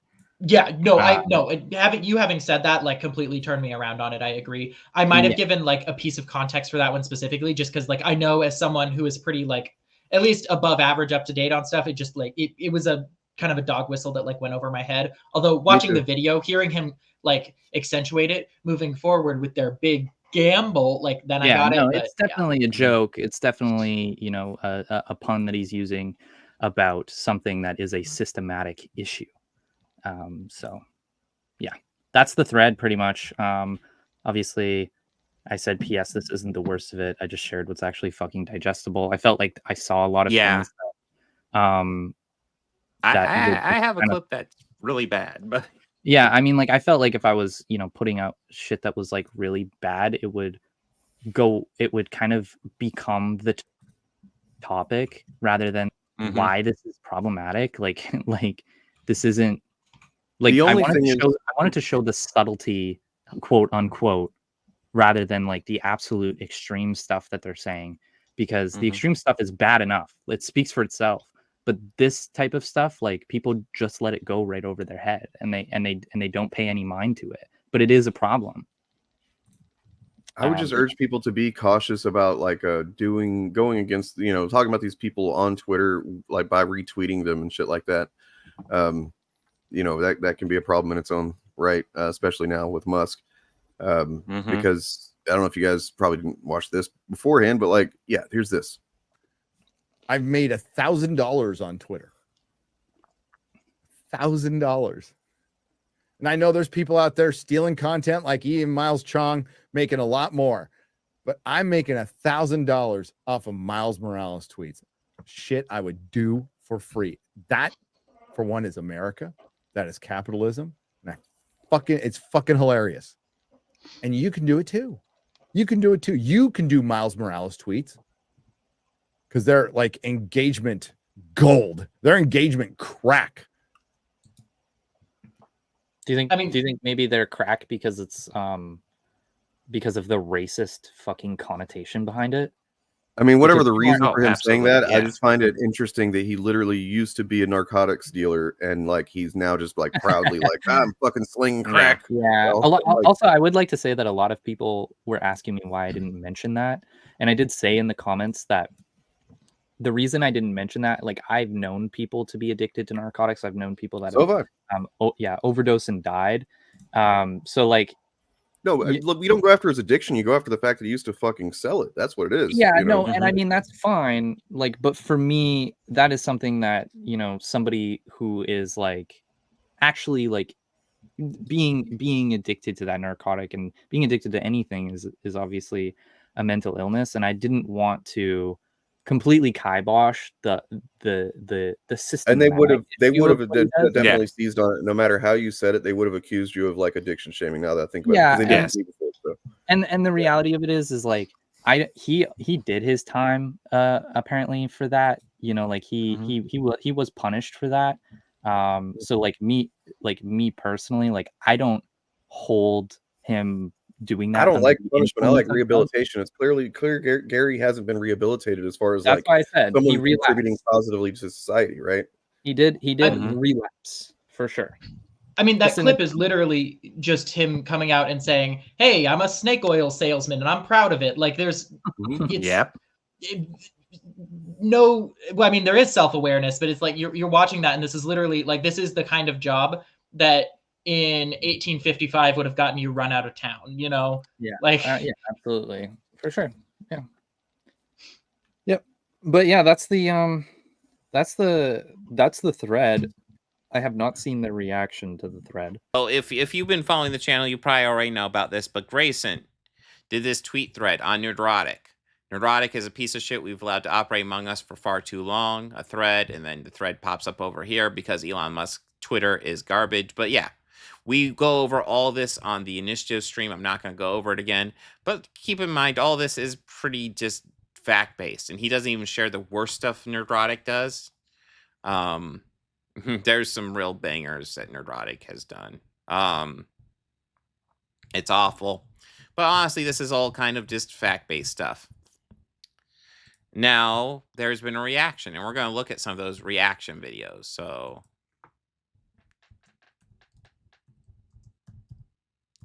I think the first prominent one was Geeks and Gamers. So, we'll go and pull up that one. So yeah, what a great title here. Nerdrotic must be stopped. My truth. Okay. Oh, pronouns because he's got pronouns in his bio. So that means you can dismiss him, right? Gonna bring up audio on here so you guys can hear.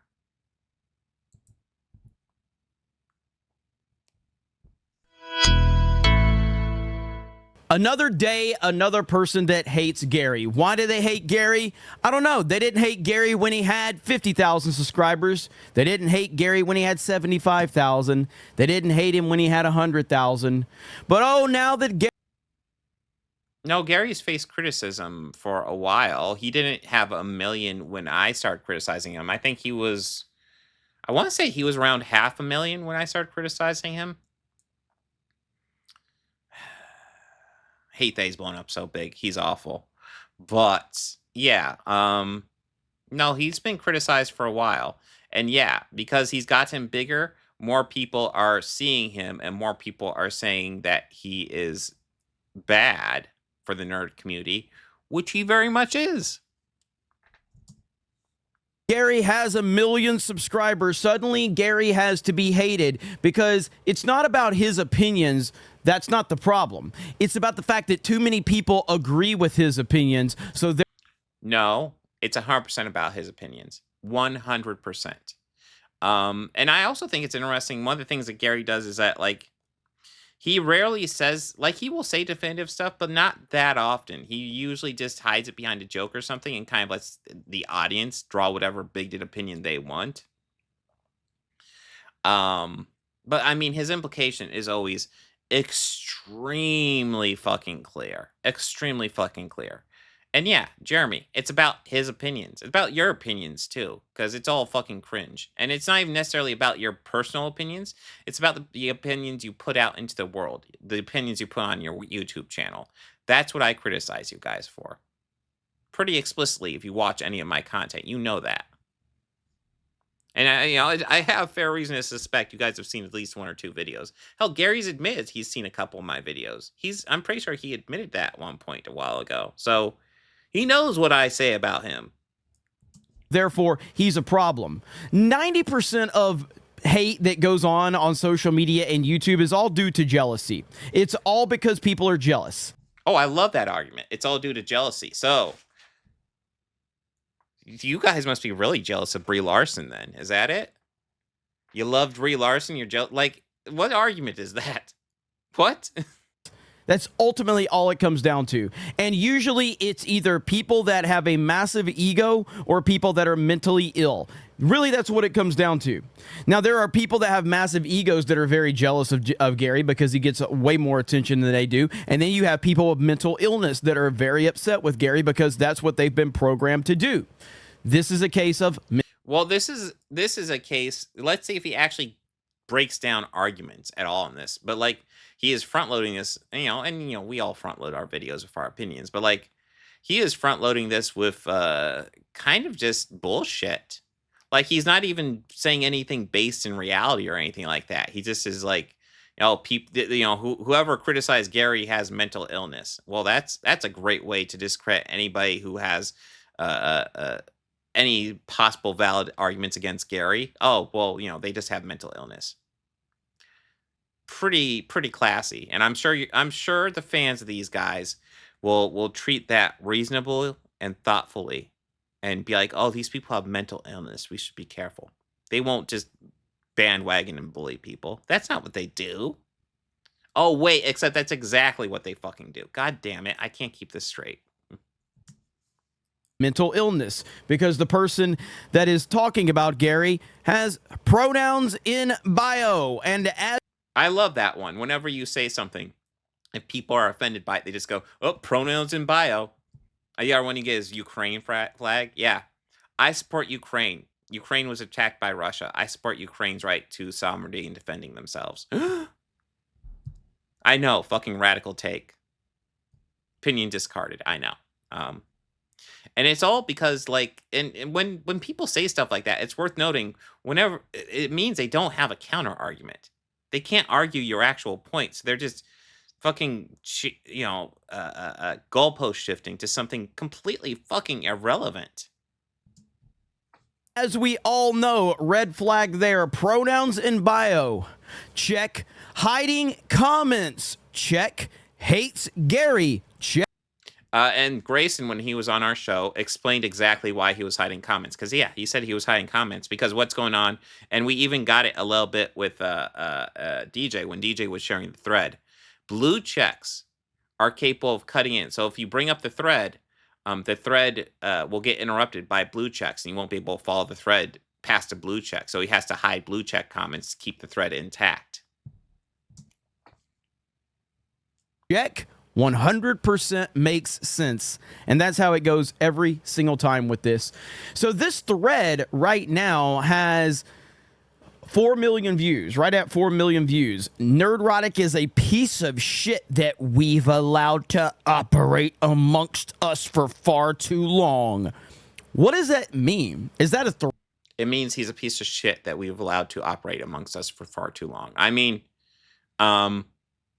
I guess saying that we've allowed him is a bit much. I mean, YouTube is allowing and enabling him and monetizing him. YouTube. There's bigotry on your platform that you monetize. You ever gonna address that? I'm just saying. Threat? Interesting. Okay, so no, it's not a threat, but now you're saying it's a threat, so your fans will treat it like one.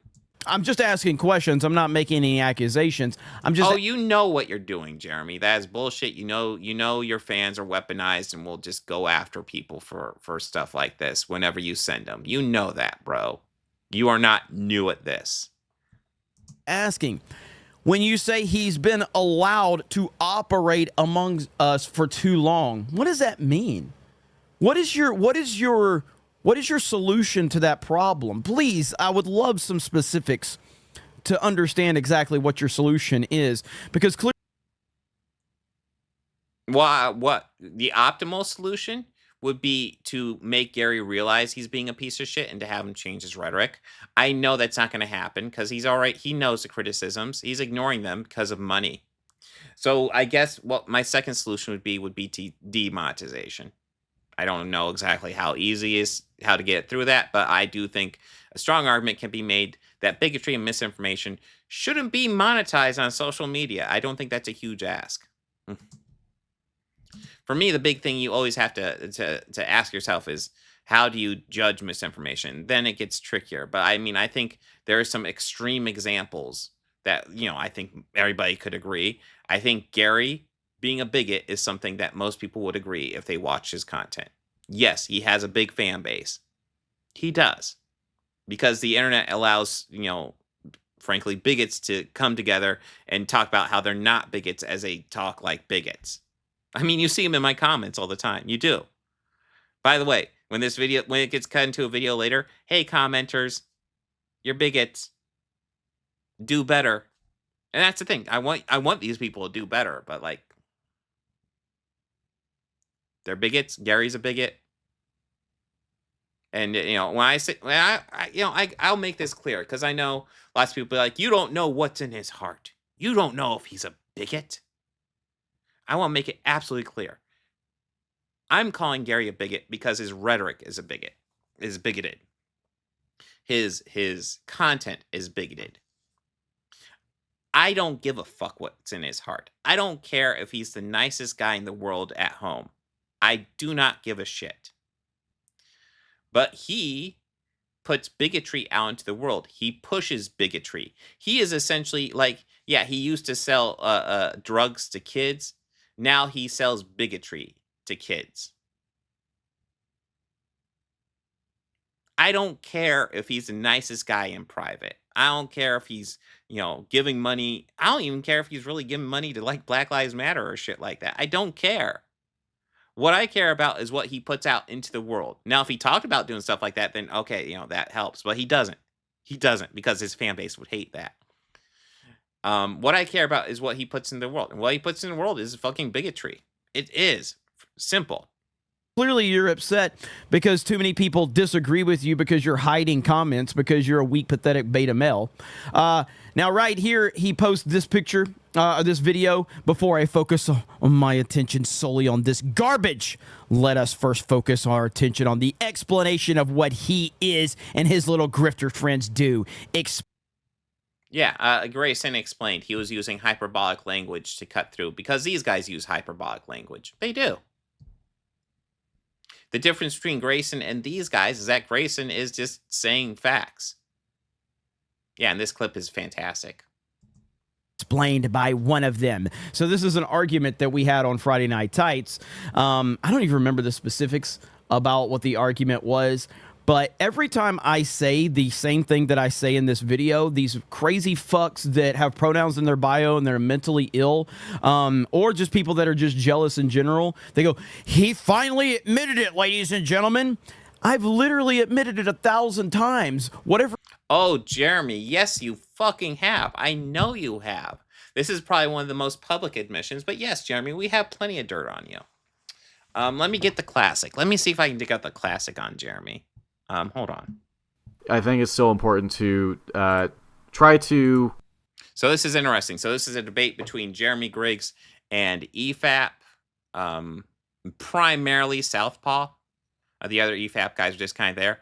Listen, EFAP has always been kind of cringe, but there was a time where it wasn't nearly as bad. It's just fallen off the deep end at this point. But yes. Communicate yourself in a way that makes it clear what you're saying, what you're meaning. That's all.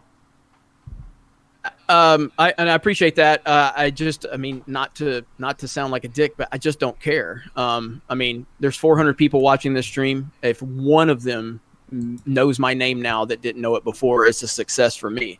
At the end of the day, I have tried to build Geeks and Gamers by doing it the structured way, the methodical way, the think it out, prep it, take notes, think about everything you're going to say, and it fucking failed miserably on me. The day that I started doing what I'm doing right now, which is what you're, having a problem with, is the day that I started becoming successful.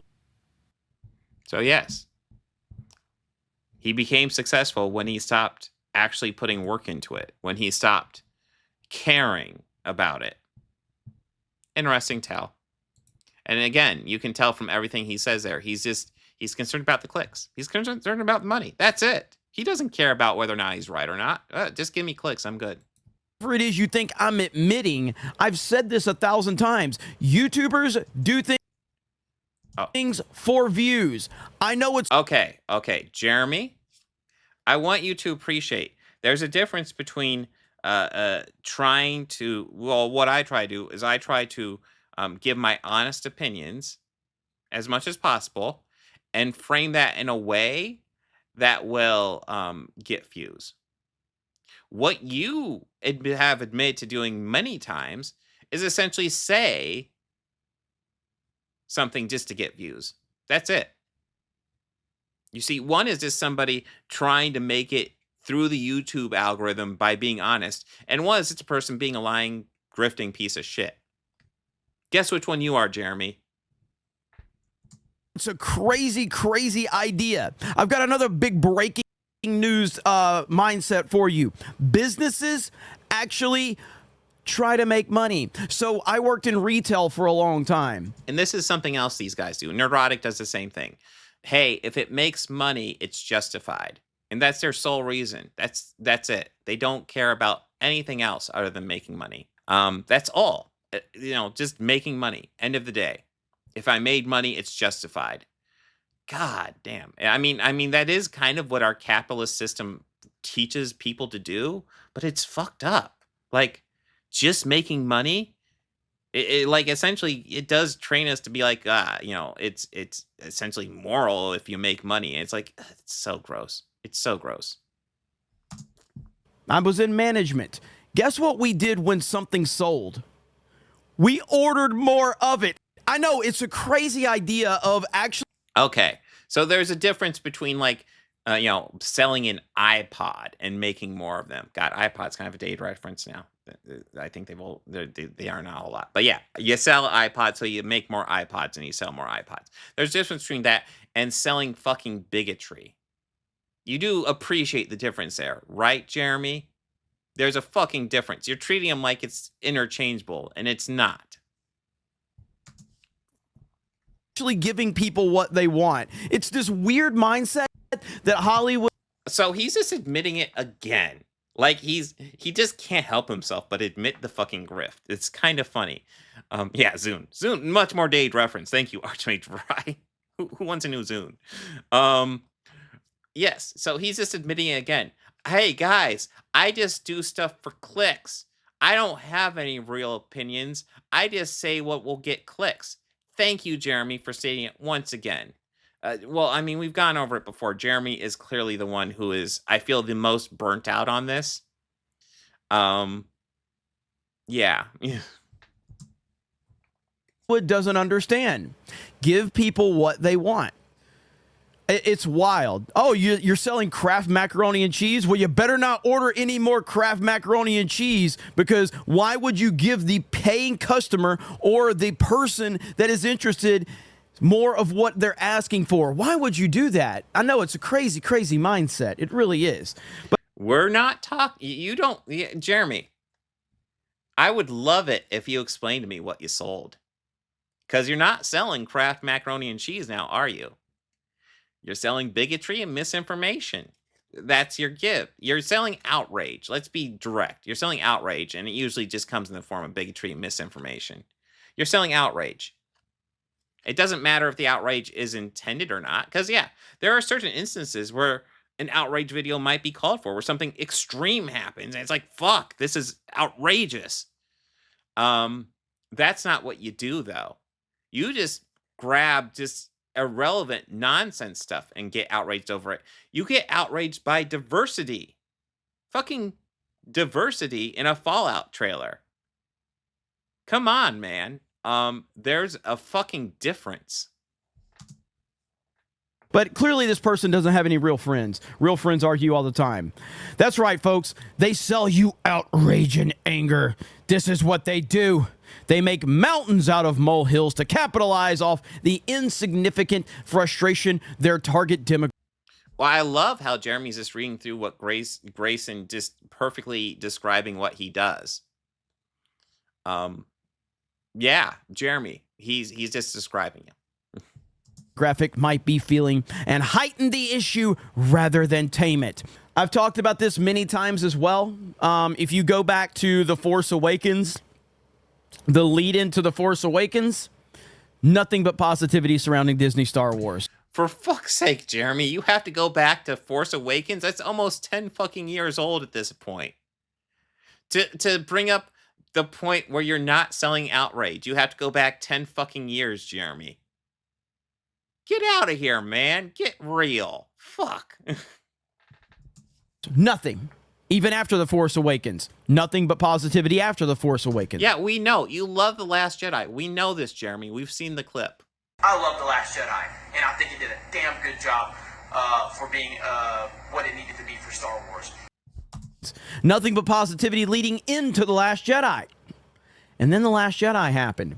And you loved it. We know. We've seen the clip, bro. And that really did wake a lot of people up as to what was going on within Hollywood. And it really opened a lot of eyes. Oh, explain what's going on within Hollywood. Explain it, please. Let's dive into this, Jeremy. Explain how what you're doing isn't misinformation and bigotry. Explain it, please. Explain how you're not selling outrage clicks, please. The frustration that's out there is based on the product that Hollywood is producing. And the fan outrage is based on what Hollywood is giving us. Simple as that. The product that Hollywood is producing. So every, like, for that to be, like, remotely relevant or, like, so essentially you guys do outrage every chance you get. So for this to be a remotely relevant argument, the vast majority of every single movie would have to be bad. Like, the vast majority. And I'm sorry. The ratio of good to bad movies has been pretty fucking consistent throughout the years. Yeah, some years are better than others, but, like, I mean, yeah, I mean, a lot of these thumbnails are MCU. Frankly, the MCU is doing about the same as they always did. There's meh movies, and then there's really good movies, and then there's a whole fucking mess in the between. And I've said it before, and I'll say it again. What the MCU is really good at doing is avoiding shitting the bed. And what I mean by shitting the bed is that a movie that is just completely fucking shit. Your Fantastic Four's 2015, your X-Men Origins Wolverines, your Amazing Spider-Man 2s. Movies that are just, you know, fucking Catwoman is probably the worst one I could think of. Marvel doesn't produce anything that bad. Now, also rarely produces anything amazingly good, too. There are a few exceptions to that one, though. There's a couple gems. Fucking those Guardians movies are amazing, in my opinion. We got Winter Soldier, we got Infinity War, we got some good ones. But Marvel's good at avoiding shitting the bed, essentially. Doing really, really shitty superhero movies. But you want to talk about meh movies? Because, yeah, there's been meh movies come out after Endgame. Because there was meh movies before Endgame. Incredible Hulk. I won't call it bad, but meh. Thor the Dark World. Meh. Their first Thor. I don't know. Kind of meh. I like Kenneth Branagh, but like that movie, eh. That's it. It's fairly consistent since then. It's just some are meh and some are really good and lots in the fucking middle. That simple as that. When Hollywood tells us how important it is to not be racist, and then someone like Brie Larson is blatantly racist, yes, people should be highlighted. Brie Larson is blatantly racist. I love that claim because I've seen all the footage you like to harp on about Brie Larson. By the way, you're hating on Brie Larson. That must mean you're jealous of her, right? You secretly love Brie Larson. That's it, right? You know what, Jacob? Ang Lee's Hulk. It's kind of a shit show, but I kind of appreciate what he was going for. I don't think he hit it, but I kind of appreciate what he was trying for with that movie. It's a little rough. And the cast in that movie was excellent too. Maybe not Nick Nolte, but the rest of the cast. I thought Sam Elliott. And to be honest, when William Hurt died and they brought back and they recast General Ross, I was kind of hoping for Sam Elliott just because I thought he was great in the role. But yeah. I got a little derailed by Hulk 2003 there. Anyways, yes. Hollywood is not significantly worse or better. Now, one thing they do point out, which is actually accurate, is that there's been a little bit more of a push to have women and minorities in leading roles, which is true. What my issue is I've never seen an argument why that's a bad thing, because there are so many projects, especially action projects, led by white dudes. Yeah, maybe let's diversify the pool a little bit. I'm just saying. And one of the biggest issues is not necessarily the people starring in the movies, which is pretty much all these people talk about. They talk about actors nonstop. They will sometimes, I mean, obviously they'll do Kathleen Kennedy, but like, they'll, a little bit of Kevin Feige. They don't usually talk about directors, which is kind of surprising. But like the people behind the camera, that's where you really need diverse voices. But yeah, essentially, these guys are getting all offended because there's less white guys front and center in Hollywood. And my response is good. Because let's face it, there's still a lot of white guys front and center in Hollywood, just slightly less. Fighting her racism. Hollywood told us you're not supposed to be racist. Oh yeah, Brie Larson's racism. Jeremy, I've seen all the clips you guys have gone over with Brie Larson. I haven't seen the fucking racism. Do you mind explaining it? Was it during the body language shit during those interviews that you guys nitpicked? Was it her inflection of the voice that you guys nitpicked? Could you please tell me some fucking racism, please? I mean, I'll be honest. I'm assuming they're talking about the speech where she explicitly said she doesn't hate white guys. She would just like to see someone else in the reviewer pool. On top of all of this, am I saying that I hate white dudes? No, I'm not. But what I am saying is that if you make a movie that is a love letter to women of color, there is an insanely low chance a woman of color will have the chance to see your movie and review your movie. Which is just fucking reporting facts. I'm sorry. So we absolutely should highlight her racism towards straight white males, because that's exactly what she decided specifically to go after.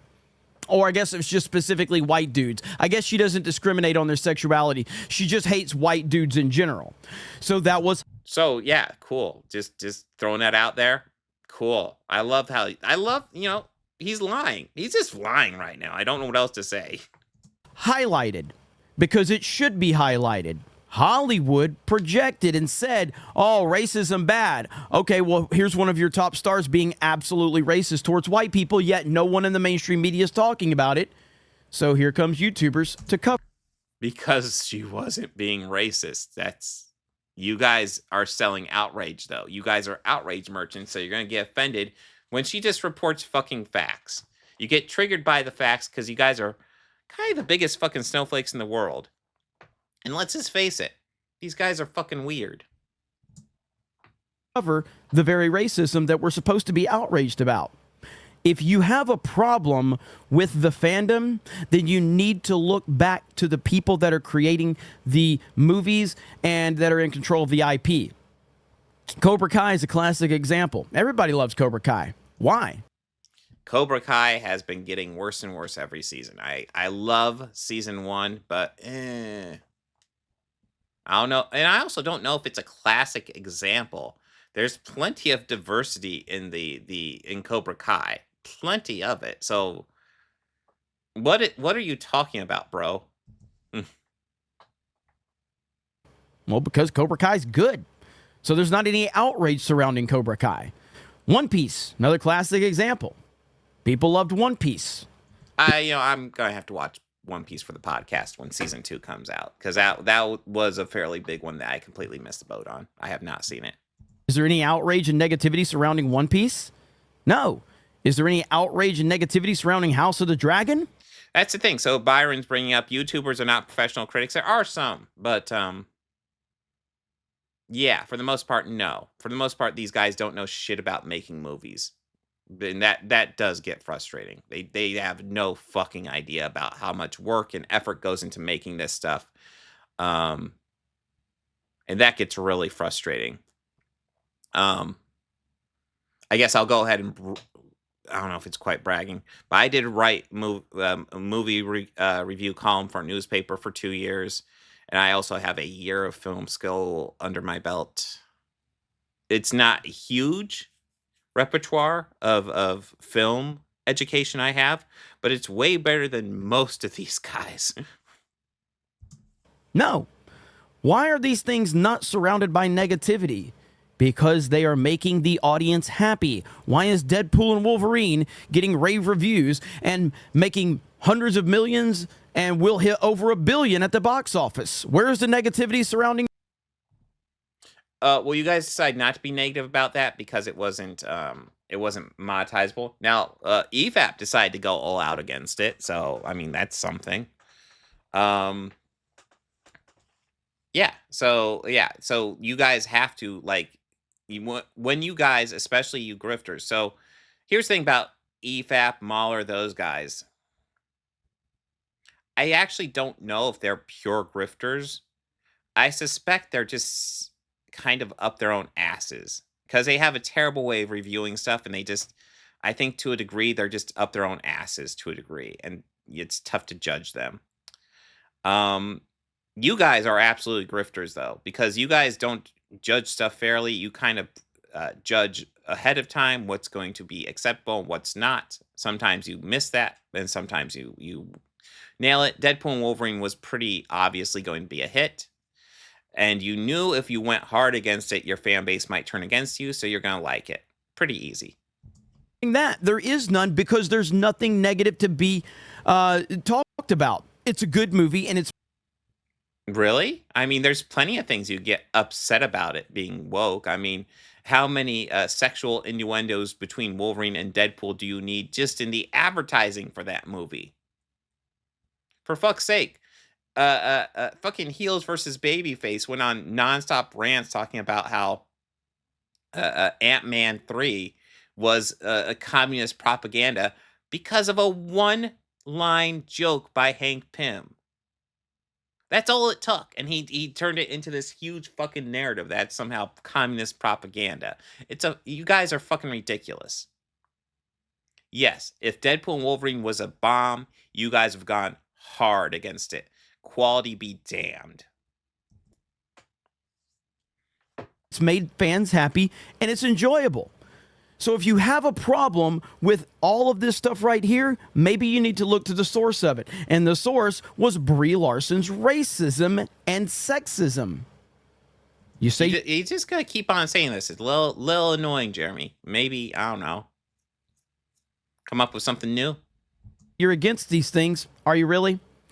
No, this won't be news to you. I realize that. I just realized he's not playing the clips at all. He should play the clips. Of course, he probably doesn't want to because those are devastating to his argument. Nerdrotic is obsessed with the concept that anyone who isn't straight, white, or male might make an appearance or, God forbid, lead a solo project. Well, that is a straight-up lie, 1,000% lie. It's not completely off. That is usually his go-to. That being said, if it is starring a straight white male, and it's not getting like $1 billion very quickly, he will, essentially, if it's popular to shit on and it stars a straight white male, he will think of outrage angles because he's an outrage merchant. That's all he cares about. He's going to look for an outrage angle. Gary actually got criticism from... Lightyear's an excellent example. That stars a straight white male. But, it didn't do particularly well at the box office. So outrage angle. Oh my God, there's a hardcore same-sex sex scene in this children's movie. It goes on for like half the runtime. It's insane. It's definitely not a blink and you miss it lesbian kiss. It's fucking insane. They even animate the veins in the private parts. It's insane. A small group by overly praising One Piece. I mean, that's not something that's built off the straight white male. So that's just another lie. But of course, again, because it's popular. Your fans are into it. You don't want to be caught bashing something your fans are into because, Jeremy, you've already admitted you just say stuff that your fans want you to say. Like, your own opinions are almost irrelevant to these topics because you just parrot out what your bigoted fans want you to say. That's it. Of course, he has his praise for the MCU, but only if it involves movies where the main protagonist is white, male, and straight. Let's see. Marvel has only experienced one failure in its entire history, as lackluster as some of the box office was in Part 4, with 2 movies crossing 1 billion. So you're a Marvel fanboy. That's what I'm trying. That's what I'm getting at. So you're going to discredit that he has the actual fucking numbers there. You're just going to discredit and discall him a Marvel fanboy. These guys have no fucking response to this. Like, yeah, this is technically a response, but he's not countering any of these arguments. In fact, he is actually proving a lot of them correct. So, good job, Jeremy. Right here, right? Well, then, I guess you're really upset that White Boy Summer is here because Hugh Jackman and Ryan Reynolds dominating the box office, and then Robert Downey Jr. has to return to save the MCU from the failure, the identity politics failure of Phase 4. So that makes no fucking sense. You're an MCU fanboy, so you must be upset that the MCU has a hit movie and one of the most popular actors from the MCU is coming back for a new role. What logic does that make, Jeremy? What the fuck argument is that?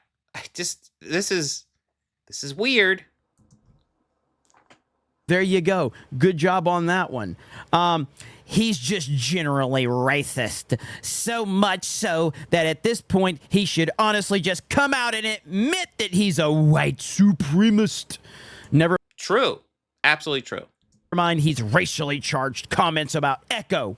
Check this comment out as he jokes won't make it in. All right, well, let's listen to it. Let's see what the problem is here. What there wasn't a lot of was men. Not sure what happened to all the dudes in Wakanda. Maybe they went off to get a pack of Salems and never came back. Oh, shit. I don't know if I'll keep that one in. That's great. Let's laugh at the obvious racism. It's hilarious. It's hilarious. Yes, that's a great one. You're just a little boy with a camera and a microphone. Take that away, and what are you? A racist, homo, transphobic, misogynist. Well, I do feel like he's kind of hitting the Avengers line that Captain America was said, but kind of flipping it on his head. Instead of being, wealthy playboy philanthropist, it's racist, homophobic, transphobic, misogynist. Get him, pronouns in bio. Get him. He's such a problematic person. Are you going to have a counter argument at any point, Jeremy? That'd be nice. Because so far, your only argument has been Brie Larson is racist, which she's not. So try fucking again. Person that his whereabouts on January 6th could be brought into question, and I bet you wouldn't blink a fucking eye. This Elon Musk nutsack licker interacts with people currently advocating for a civil war if the election is once again stolen. This guy is exactly what you would expect. Holy shit. He's got all of the NPC downloads. No counter argument at all? Come on, Jeremy. You're supposed to be one of the leaders of the anti-fandom. Give us a counter argument. Listen, was Gary at the insurrection on January 6th? I would be shocked if he was. And I'm not saying, I would be shocked because, the reason I'm saying that is because he would be like far away. He doesn't, to my understanding, he's nowhere near Washington, D.C. He's probably streaming or some shit. But to find out if he's at the insurrection or if he's at a Trump rally or something like that, not shocking at all. Fuck, Jeremy, I'm pretty sure you bragged about you and Ryan Cannell going to Trump rallies. Were you at January 6th? I'm just asking questions, bro. To my understanding, earlier you said you're allowed to just ask questions. I'm just asking questions. Were you at January 6th? Do you support the insurrection? What's up, Jeremy? Just asking questions, bro. All of them. This guy is stuck in a never-ending circle jerk, literally built on the back of shitting on suppressed voices and oppressed minorities. Okay, so you could kind of tell, like when he reads that, doing that line reading, you can tell in his brain he's realizing, oh shit. Let's list that. I know his voice sucks, but we gotta list that again. Shitting on suppressed voices and didn't go back quite far enough. So he's just going to start reading this. All of the NPC downloads. All of them. This guy is stuck in a never-ending circle jerk, literally built on the back of shitting on suppressed voices and oppressed minorities. So what's going on is he's reading that, and in his brain, he's like, oh God, he's making a good point. So now I have to start reading it in a goofy voice to discredit it because I don't have a good, concise counter-argument to his points. That's what's going on in his brain right there. I know it's a bit much to say, like, I can read his mind, but, like, that reading that's what it screams to me. If it's not a straight white male, he don't want it. In fact, he'll dedicate his time to shitting on it for 2 weeks. True. I'll leave this thread off and with this, and it's directly at you, Nerdrotics. Joking about or attempting to further suppress an already suppressed voice is a fucking disgusting way to spend your free time. You are a grifter, and it's all you'll ever be. You may be sobered up, and I've seen firsthand how difficult that is and must have been for you, but you've relapsed an addiction. You're addicted to hatred and negativity. You're addicted to engagement it brings that furthers your hatred and negativity. And what's worse, you know what you're doing, which means you know the harm it causes, not just on the people you're shitting on, but the fandom as a whole.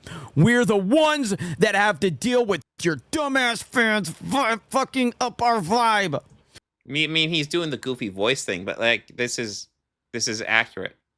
You are filth. If I saw you in real life, I spit at your feet.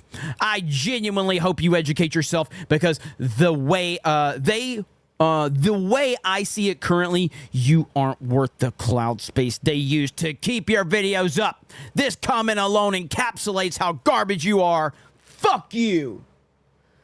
After having reservations about Echo, Disney Marvel is moving forward with their big gamble. Put on a fake laugh, Jeremy. Put on a fake laugh. You know you want to. Okay. What's there you go. Lord. There you go. Mentally. Because racism is hilarious, guys. Ill. P.S. This isn't even the worst of it. True. It's not remotely the worst of it. Just shared what's actually fucking digestible. I had to hide much of Checkmark's replies because they were stacking on top of the thread itself. So no, they haven't been hidden to not be seen. They've been hidden so that the thread can be seen. Oh my goodness. This dude, this is amazing. This is an absolutely phenomenal thread that puts everything into perspective. All right? Mentally ill people are very triggered by Gary. You're either very jealous that Gary is getting more attention than you, or you're just mentally ill. And that's really. Well, I mean, it's actually easier to sum up. So the issue with Gary and a lot of the guys like you is that you, it's not just that you like cultivate a bigoted audience, and essentially you also get people trapped into your ways of thinking and thinking like complaining about women and minorities in movies and working on art is somehow a bad thing. You also push the idea that white men are somehow being suppressed where they're not. You push a lot of this nonsense to your audience, and then your audience can't help but regurgitate all this shit to everyone else. And this shit is not only is it a joke, but it's also disgusting rhetoric. It's also bad for your audience. These are not good things to teach your audience at all. It puts them down a bad pipeline, but it also, like, not only does it stick them down a bad pipeline, it also teaches them really bad life lessons. Like, you're dealing with, frankly, a whole bunch of guys who, let's be serious, a lot of your audience can't get laid, Jeremy. A lot of them can't. And let's face it, the only way you get laid is if you hide your YouTube channel from women. Or men, I don't know which way you swing. Because you're not getting laid with this type of content. And you have to hide it, frankly. Because this is not a good way to associate or talk to people. Going around and screaming about movies and how offended you are by The Last Jedi or Ghostbusters 2016 or Captain Marvel or Brie Larson is not a good way to meet or talk to people. You know, a good way to actually meet and talk to people, and there's been lots of frankly girlfriends I've met. A way you get to meet women or opposite sex people and get to know them and get used to them is not through hating stuff, but through liking stuff. Literally just liking stuff. Many times relationships start over mutual, like, music's a big one, but it can be movies. It can be anything. And it doesn't mean you have like identical opinions in that stuff, but just you have similar enough opinions. And when you have a passion about like a certain fandom, as long as it doesn't go too far, people will recognize that and frankly find it charming. They will. A little nerding out here and there is not a bad thing, as long as it's not like too much. You just gotta recognize where that limit is. And a fandom around hating stuff, it's not a fandom. That's just being an asshole, kinda. And I'm not saying, and I want to stress, because they'll come back and say, oh, what, you're not allowed to dislike stuff? No, you're allowed to dislike stuff. But dislike it, and then move on with your fucking life. It's not the end of the world, okay? Really what it comes down to. Pronouns in bio, hiding comments, hates Gary. Even Drama Alert picked this up. Doesn't even have a counter argument. Jeremy, thank you for confirming everything Grayson said. Good job. People are trying to cancel YouTuber Nerdrotic after a random user dropped a mega thread accusing him of everything under the sun. He responded to it this morning, and that is Gary's response. Good morning. My channel is under attack, with the picture of Jeremy from the Quartering, who famously did... Man, Jeremy, you got to work on your fake laugh. It's really bad. Invent Friday Night Tights. So thank you, Jeremy from the Quartering, for allowing us all the opportunity to be on Friday Night Tights. We greatly do appreciate that.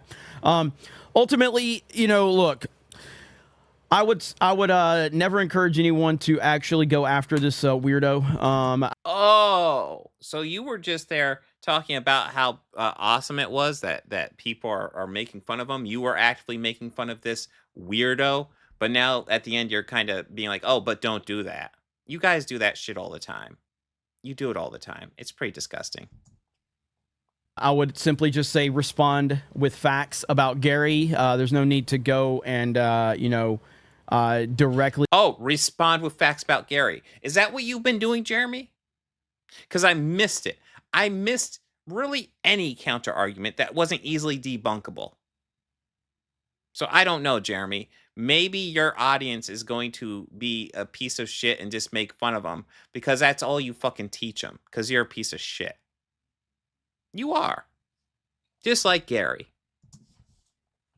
Go after this weirdo because this person will claim victimhood because that's how this goes. So if you're going to respond, I would just say respond with facts about Gary, which can be everything in this thread can be easily disproven with facts, and that's the whole issue. Oh, it can be easily disproven. Guys, I don't have the this is Jeremy right now. He's like, guys, I don't have the time to disprove this thread, but can be disproven. Just trust me. Just trust me. Dude, if it's easily disproven, disprove it. Fuck. Issue with this is that you are someone that has gotten all of your NPC downloads from other people and you just ran with that narrative. You're clearly a Trump hater. You're clearly a person that... Okay, so I would call a Trump hater at this point just someone who's fucking sane. No, here's the wild thing. So the other day, I saw a shirt and it said, Felon 2024. And my initial thought was, oh, that must be somebody who's against Trump because it's a joke shirt. And then I had to realize, no, I had to reset my brain and realize, no, they're actually proud of voting for a felon. That's bragging rights for them right now. Because these people, like, they're so fucked up in the head. I don't know how else to describe it. Like, MAGA is just so... I don't even know how you get there, but it's so cult-like. It's infuriating. It blows my fucking mind. You're going to brag about voting for a felon? These are the same people who talk about how felons shouldn't have voting rights, but now running for president and you're going to vote for them proudly? The fuck is this shit? Is upset that the Marvel Cinematic Universe has been overrun with identity politics and it can't be sustainable with that. So you're trying to lash out at other people that have nothing to do with it. Gary has no power over the Marvel Cinematic Universe. You know who does have power over it? Kevin Feige, Bob Iger, Walt Disney, the company, Marvel Studios. It took him a second. He just said Walt Disney. It's like Walt Disney's been fucking dead for a while, bro. Come on. Walt Disney wasn't even alive during the Marvel purchase. What the fuck you talk about? And then he's like, oh, I meant the company. Okay, sure. But anyways, that's a relevant point. Why would, like, you just called him a Marvel fanboy and now you're saying he's upset with Marvel? Like, talk about a goalpost shift and just completely making your previous argument completely fucking irrelevant, bro. What? They have the power and they have decided to go down the wrong direction and fans have universally rejected their garbage. Now it's back on track with things like something like Deadpool and Wolverine for a short period of time because that movie actually does give fans what they want. And suddenly there's no negative. Are you going to give an example of a movie that doesn't give fans what they want? Give us an example of the Marvel movie that doesn't give fans what they want. Or are you just going to say stuff like saying Brie Larson's sexist again? Negativity. That's amazing. How is it that Gary, the all-powerful, can make all this negativity up, yet now that Deadpool and Wolverine is here, Gary has no power to make negativity? It's almost like Gary doesn't have the power that you claim he does. It's almost like... Well, I've already gone over. Gary, like, I've seen enough of these videos. I know if they wanted to milk outrage from Deadpool and Wolverine, they would. Because they do it over everything. They did it for Echo. Fun fact, Echo is a totally decent series. Don't believe these outrage grifters. Echo's decent. If you're interested, go check it out. If for no other reason, fucking Graham Greene's in it. And I haven't seen Graham Greene enough in the past few years. More Graham Greene, please. But yeah, these guys just milk outrage. They're looking for things to get mad at. And Deadpool and Wolverine is popular with these guys' fan base, so they're not going to go after that because they're going to get a backlash from that one. It's that simple.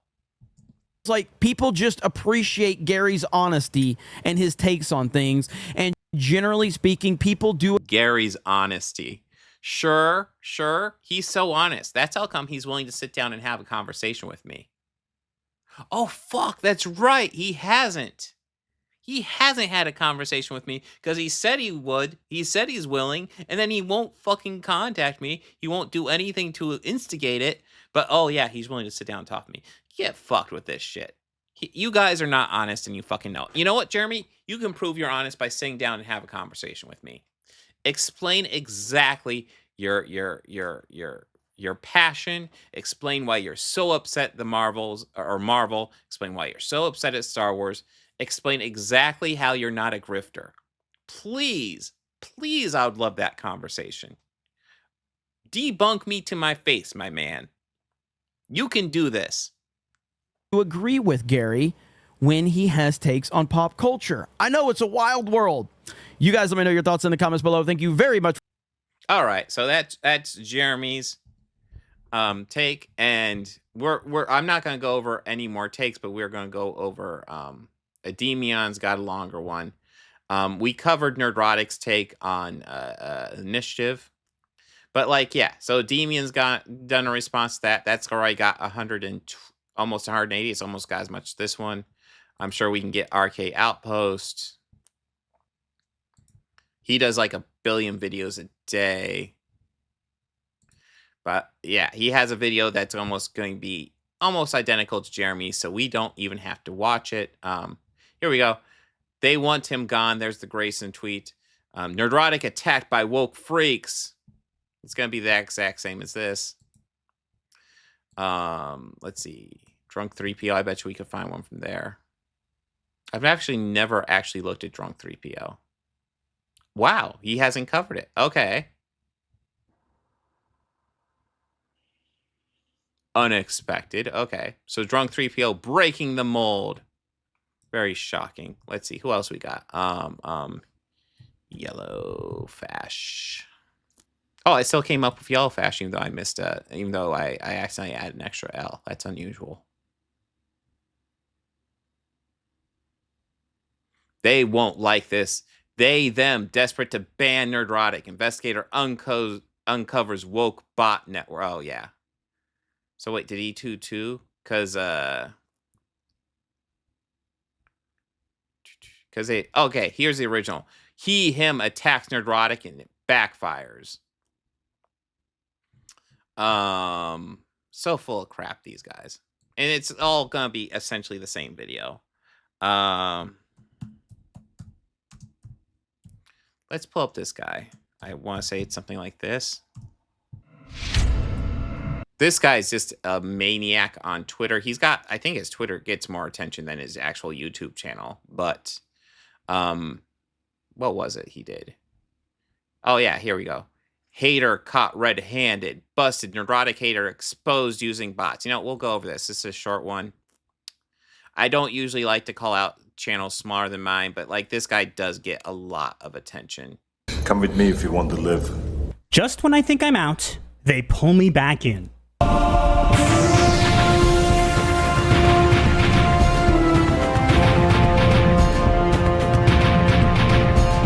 Hello, and what is going on, everybody? It is Master of the TDS, and welcome back to the channel. I'm not going to waste any of your time, so let's just jump into the stuff you're all here for. On August 3rd, 2024, a thread was made by the account @MinuteNerdNews targeting the YouTuber Nerdrotic, aka Gary, and attempting to incite people to cancel him. The story got covered by many other YouTubers, and many people commented in support of Nerdrotic. Ultimately, Minute Nerd News was unsuccessful in canceling Nerdrotic, but maybe they should have thought twice about tangling with the Fellowship. It was freaking hilarious. And oh no, tangling with the Fellowship? Yeah. Well, fun fact, you guys are bullies. You're just bullies. I'm sick of it. You guys are bullies. People, I understand why people are intimidated because you guys do send these waves of hate. When I first got hit with it, like it had me second guessing myself, just like, man, am I missing something? Am I misunderstanding stuff? But no, these guys are just insane. They're fucking weird. They've built up a group of weird people, and these people know. They know deep down that they're in the wrong. They do. And that's why they get so offended when people point out facts. And that's why they have to go raid other channels, because that's all they got. They can't just lay down facts. They can't just lay down counter arguments because they don't have any. So they just got to get mad. They got to hit the dislike. They got to do their ratios because it's all they got. It's all they got. You guys were awesome. You guys were just bitch slapping him. So after noticing some suspicious activity around the account that wrote the thread, YouTuber Price of Reason made a thread exposing the individual behind this further hypocrisy and hateful behavior. This next part is where the story gets interesting. Knowing of my work on exposing bots on Twitter/X, Price of Reason contacted me about some suspicious activity around the account in question, which was getting a lot more impressions than it should be. So I decided... Getting a lot more impressions than it should be? You guys were shouting it out a lot. Yes, when someone who has 1 million followers, like Nerdrotic, shouts it out, does his goofy little response, then yes, his fans will come in and hate on it. Critical Drinker did the same thing. Big YouTubers decide to spotlight this thing, and that is why it blew up. That's how this works. I don't see how it's unusual. To take a closer look. How is this guy getting so many views versus likes on his tweets? Something seems fishy. I am on it. I reached out to my friends over at the upper echelon team who were kind enough to so it's getting lots of views because you guys are sending your fans after it, and of course your fans are not liking the tweet. That's how come the ratio's off. Fun fact. Help me run a node map on the account in question. So, what is a node map? It's quite simple. Imagine you have a bunch of dots on a piece of paper. Each dot represents a piece of information. It could be anything, like a character in a story, a step in a process, or a point in your research. These dots are called nodes. Now, if you draw lines connecting these dots to show how they relate to each other, those lines are called edges. The whole picture you end up with is what we call a node map. On screen now is the node map we ran for Minute Nerd News' Twitter account following. And at first glance, nothing appears to be amiss. The engagement looks normal, so nothing to write home about, right? Well, if you're watching this video, you may already have an inkling that that's not the case. When scraping the data for the node map, we noticed a large number of the accounts following Minute Nerd News were private. How many, you ask? Well, I think it's better if I show you. If we filter out any accounts that are private, we are left with the following image. Quite a significant difference, don't you think? I would like to know how they got this data, and also what does being private have to prove. So, fun fact, there's probably a lot more private accounts under Elon Musk's Twitter because because Nazis have run all over the place on this thing anymore. So, yeah.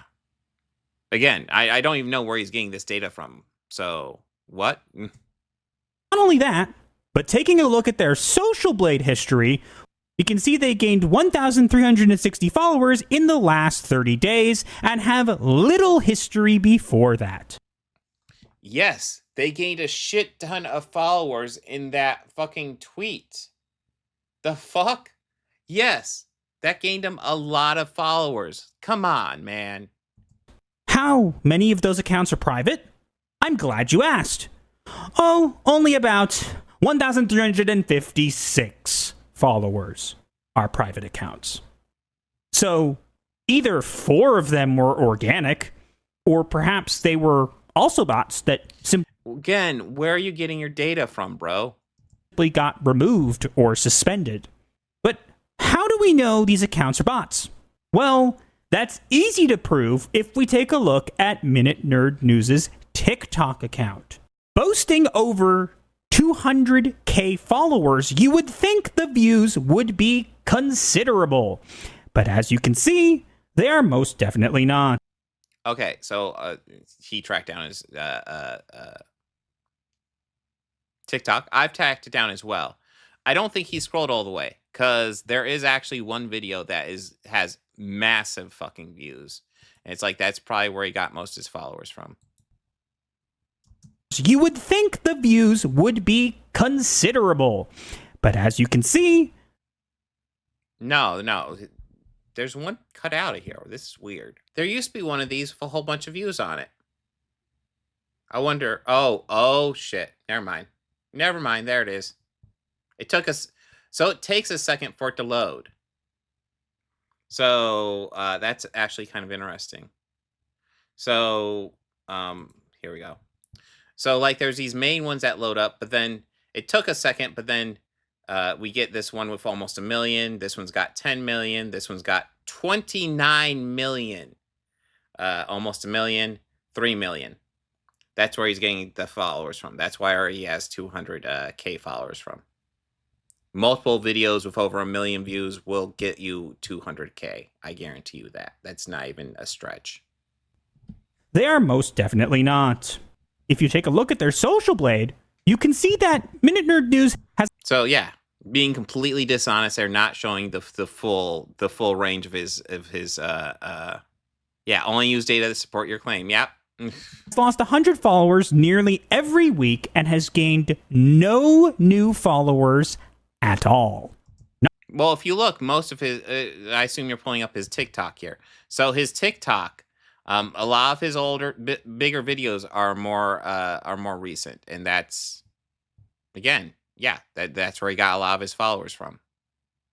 Yes, that lines up with the account we saw. That makes sense. No new followers at all. Not only that, but their likes are exactly 10,800,000. And that hasn't changed in the past month. What can Okay, so this is most recent video. So Deadline has actually confirmed that Julia Garner will be cast as... All right, so when was this posted? Do they list the post? Or a date on this? I'm really bad at TikTok. I can't really read it particularly well. As female Silver Surfer. No, I don't want Fantastic that. Four. And he's already got trolls in here on him. That's frustrating. I don't see when this is posted, but this is about the Julia Gardner being cast as Silver Surfer. When did that break? That broke in April. So it's probably around April. So that was 4 months ago. Was his last TikTok. So he doesn't have any new likes, but he hasn't done a video. So that would be why he doesn't have any new likes. Whoa, look. You do a little bit of investigating, you find out stuff. That's wild. What can we take away from this? Simple. This TikTok is botted. And you're only looking at the past month. You're not looking at when he did let's see. Can we pull up Social Blade from that far back? Let's see. Okay, so here's our Social Blade. How far back can we go? I might have to do a paid subscription. Let's see. This is exciting.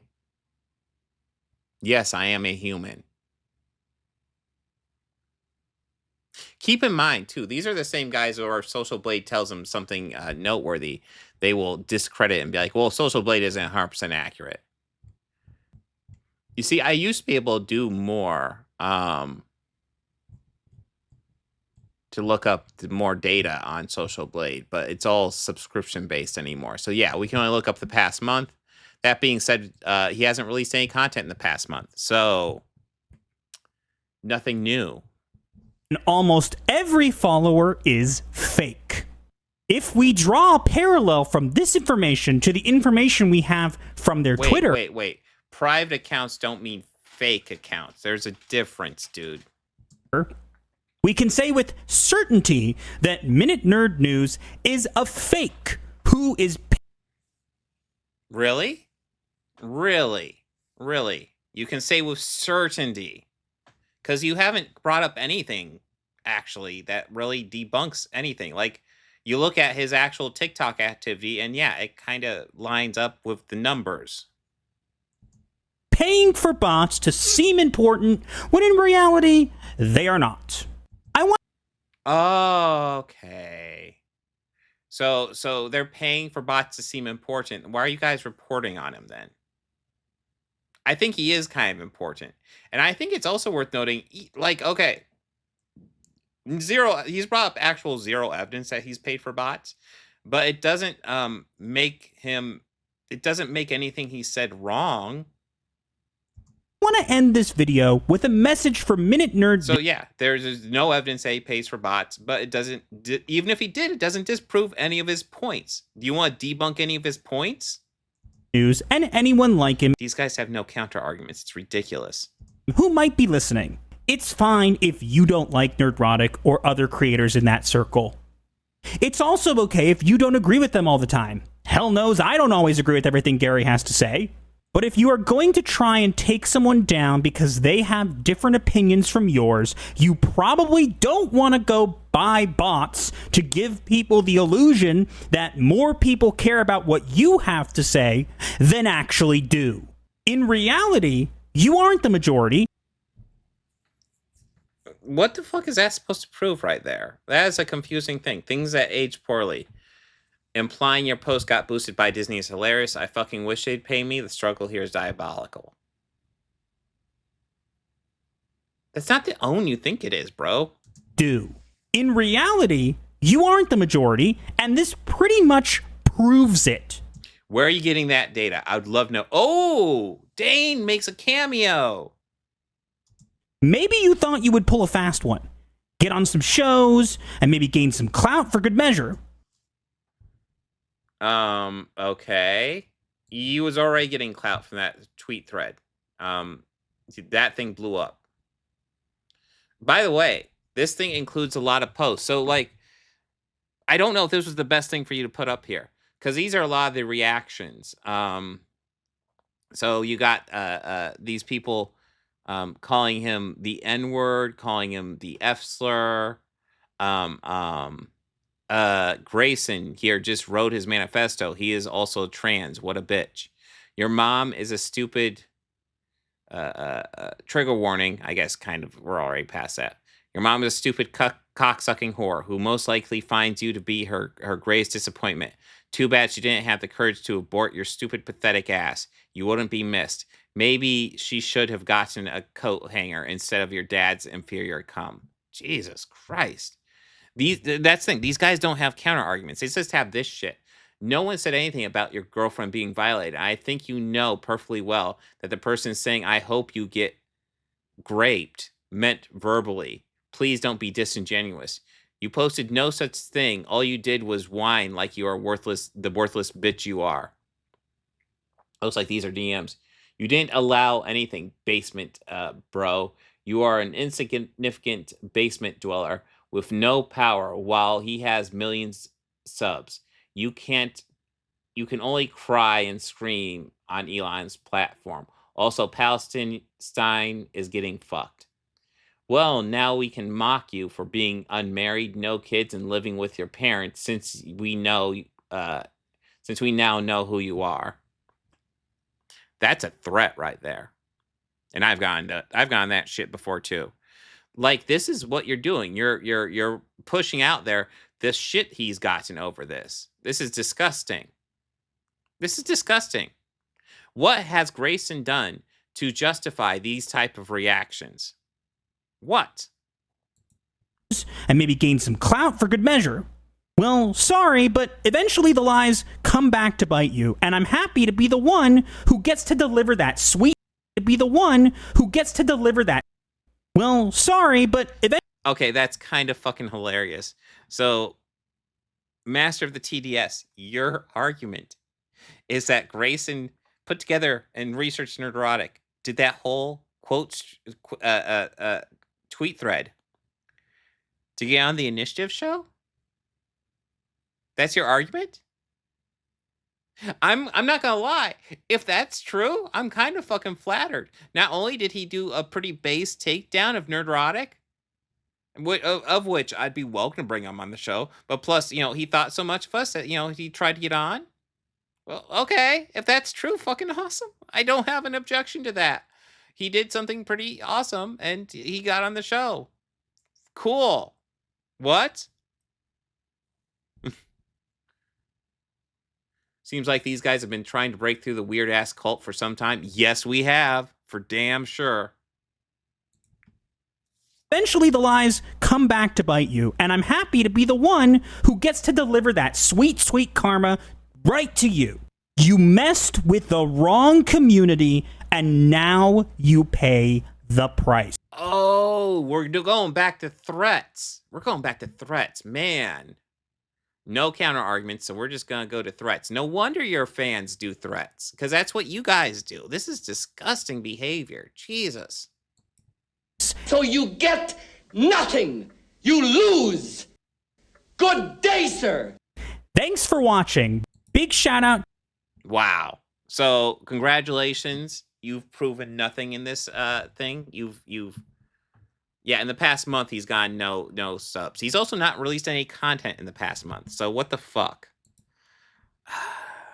Yeah, these people are very frustrating.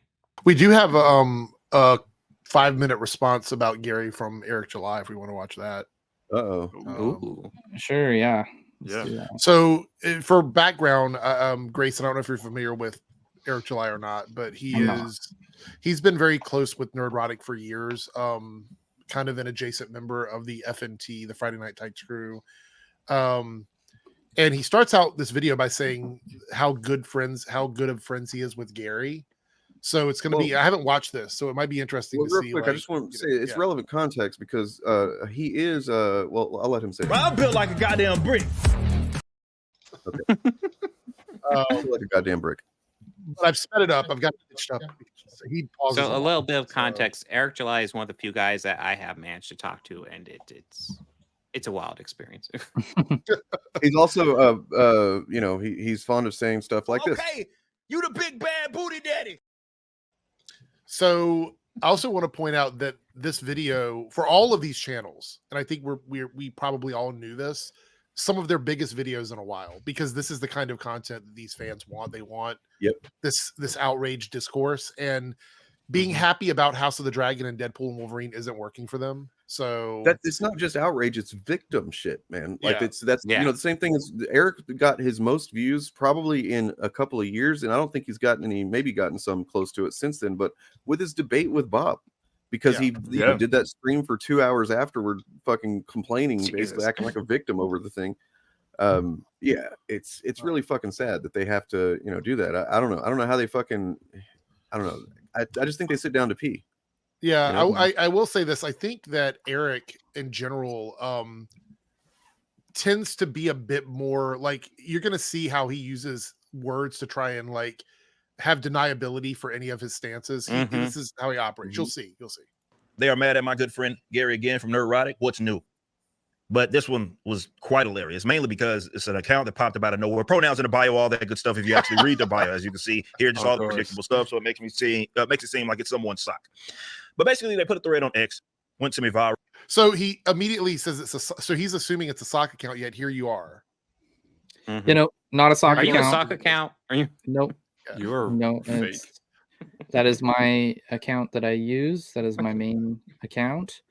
Are two people on the stream playing the same character and just like switching back and forth really fast? Well, some of us don't have cameras on. You never know. Here you go. On there, just everybody talk at the same time, and then we'll know who just it is. A bunch of yeah, exactly. Who is this? Who is the mystery character? Regurgitated sort of nonsense about Gary, and really that stuff can also apply, or it's the same nonsensical arguments that they apply to myself and a lot of people that. So you'll notice this. Eric also likes to put himself in the same position of whoever he's arguing I'm about. also a victim of this, don't you know? Yeah. So, and I'm sure a lot of them probably did. I wouldn't be surprised if Jeremy did the same thing as well. So. Like, I mean, look, he did it with fucking with like Israel, so he's gonna do it with anybody, really. Yeah. That are in sort of this fear of the internet or this side of the internet. Now, he says they, them, shim, whatever, and this is the part that really got me. And I'm gonna show y'all something here in a bit. Nerdrotic has an obsession with the concept that anyone who isn't straight, white, or male might make an appearance, or God forbid, lead a solo project. Okay, now process that. Now, while you're processing that, let me say this. Okay, so with all of these types. This is why I always say that reason or logic or any of that stuff doesn't really matter to these types, because they have a person that they need you to be, and they will take whatever things that they need to. They will lie, even maybe they take things out of context, whatever. So what lies are they telling? Like, I'm curious, because he's saying taking things out of yeah. context or whatever. Like, what is there a lie that, like, you can do the things that he's saying without lying about it. Like, you can literally just pull something out of context. I also, it's not like I posted a 16-second clip. I posted like 2-minute clips. Yeah. The context is in the video. Like I didn't remove context. So the collective of all of it, right? Like everything taken in, considering everything instead of just looking at everything in a vacuum is also something they don't want you to do. Because patterns matter, man. Yeah, absolutely. Yeah, the thing about it also is that when it comes to Eric and these kinds of arguments, he always says that they express the viewpoint of like the majority of people, right? But here clearly he's saying our side versus their side. Like he understands that there is a vast difference like between the way they're looking at media or engaging in culture. So it's always whatever their argument calls for, whatever they need it to be. Make it seem like you have a position that you don't have. Any evidence that's specifically to the contrary, that breaks their narrative, they will ignore. Anything that they think validates said narrative is, of course, what they are going to highlight, even again, if it's presented. I'm sorry, it's fucking amazing to me, the things he's saying, because he's literally talking about himself. Yeah. This is so fucking absolutely. much projection. Like the way that he changes the meaning of words. So he likes to use token a lot. He calls Miles Morales a token. We got some clips we can look at if you really want to, but like he claims that token means anytime they take a character and introduce like if say there's Captain America, he's Steve Rogers, then you take and you make Sam Wilson also a Captain America, that's a token. Miles Morales is a token. Any kind of chain race swap or gender swap, he calls it, or whatever, like that's a token to him, when that's literally not what the fucking definition is. If you look it up, the token is actually much more like what he does for Blaze Media and for the Fandom Minutes or whatever they're called. Yeah. See, we do have a black person on the team. How can we be racist? I have a black friend. Right. Oh, I've heard that so That's often why from we his don't, fans. because I'm that not way racist, we can. and I listen to Eric July. I'm not. Yeah. But also every single artist or creator who says anything even remotely negative about our community is incredibly racist or sexist against white men, even regardless of who they're friends with or engage with. Yeah. Right. All right, here we go. Position that you don't have, or if you showed the full body of work, you would know that what you're stating is nonsense. That's because they start with the argument that isn't an argument. Okay, I want to just jump. I know I keep pausing this, but it's impossible for someone to talk about a subject while showing the full body of work. That is an impossible ask. You cannot do that, especially with people like Gary, who live streams for 4 hours a week and has been doing it for like 6 years.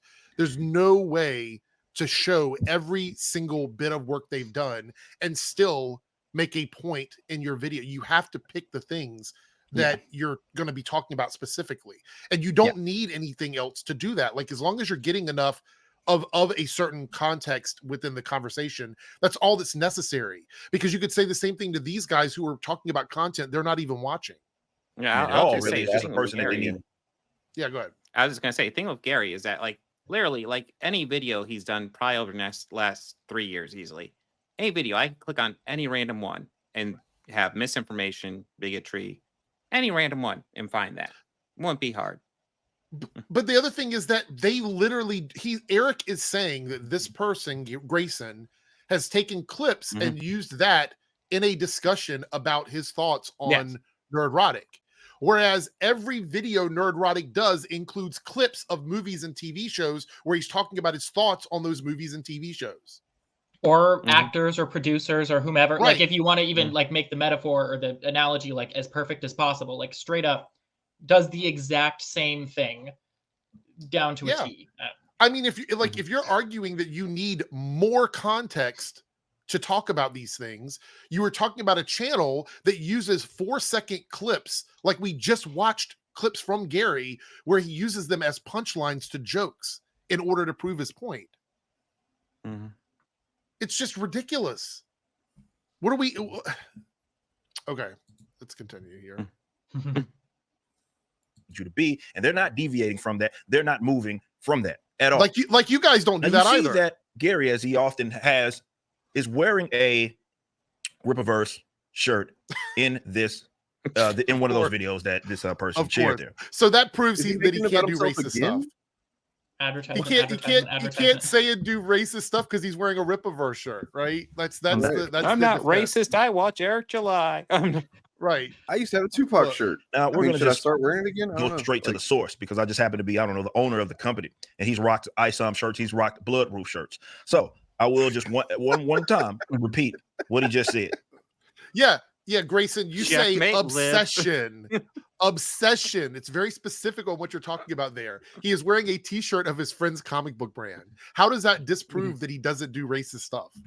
What's sad is that all this is just him promoting the Rippaverse in a video about fucking gear. Like, he's got to promote the Rippaverse. That's the fucking #1 goal of every video.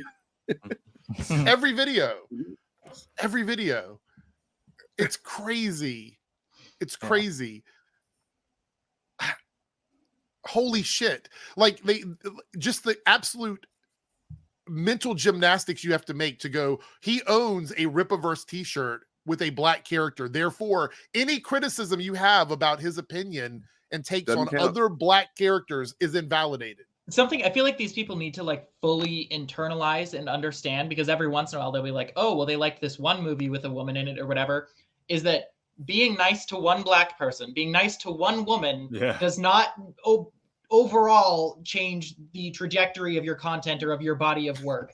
Like, it's cool. not about the comments themselves. It's about the systematic effect that the comments have. Like, It's a much larger issue than individual targeting and that sort of thing. It is a systemic issue.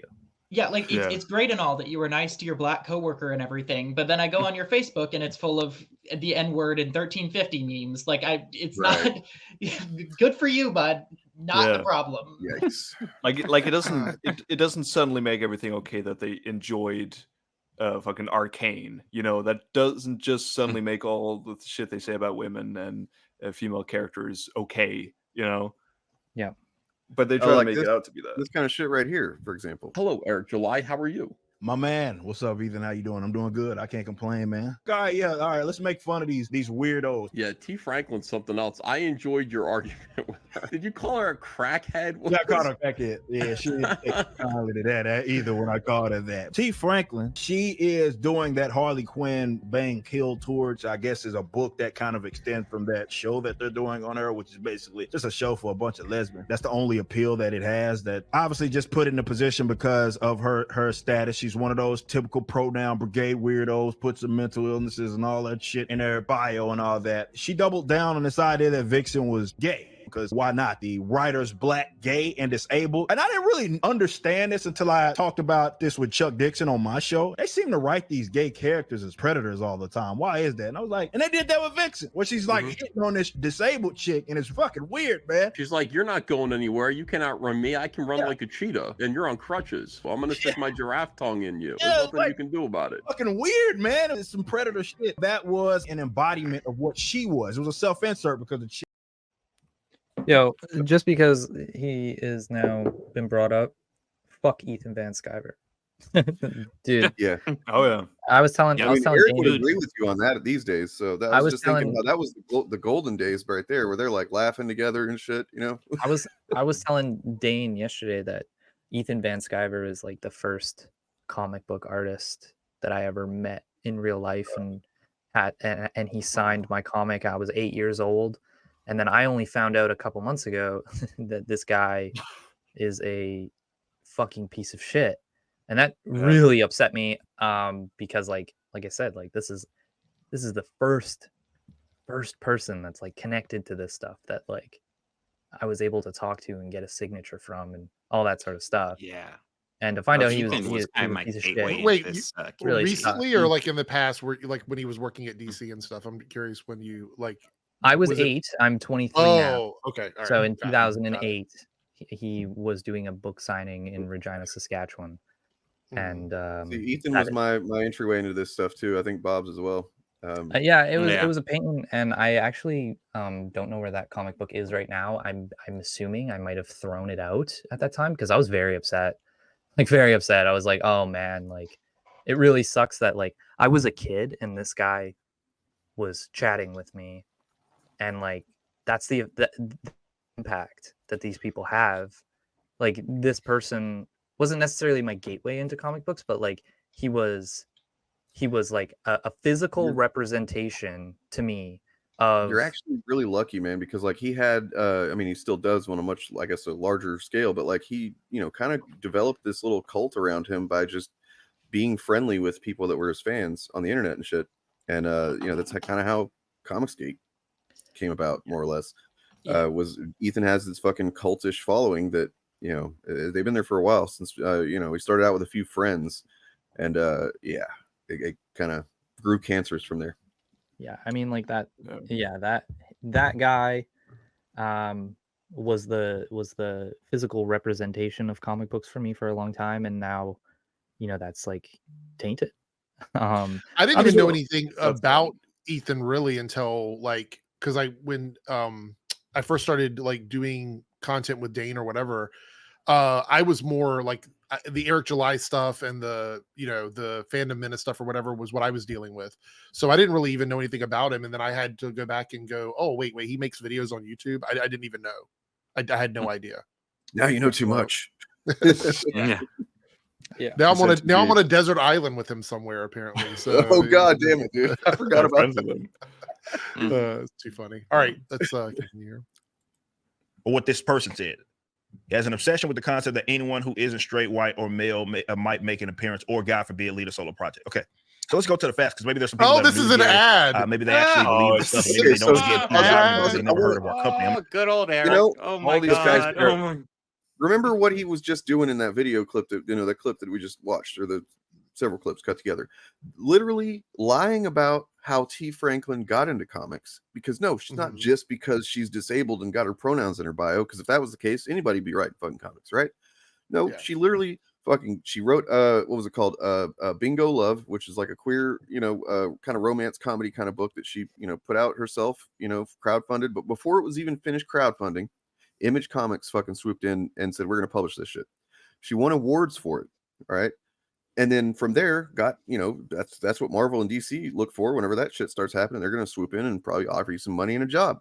That's how she got the job. That's how she got, you know, work. And he fucking can't stand it. He goes after her nonstop. You know, it, like I see her brought up so fucking much just by various comic skaters and stuff. He's probably really, so he's literally going after her because crazy. What's that? I was just saying he's probably jealous because she can actually write a book. Right. Well, I mean, and he's saying that she, you know, he's going after her because of these things that he's probably about to defend himself and say that that's, or I don't know, is it the rest of it just an ad? I skipped. It's mostly him advertising his website, and I've skipped ahead here. It looks like this might be right before he goes back to talking about Gary. But it sounds like he's about to defend them from doing the thing that we just watched him fucking do.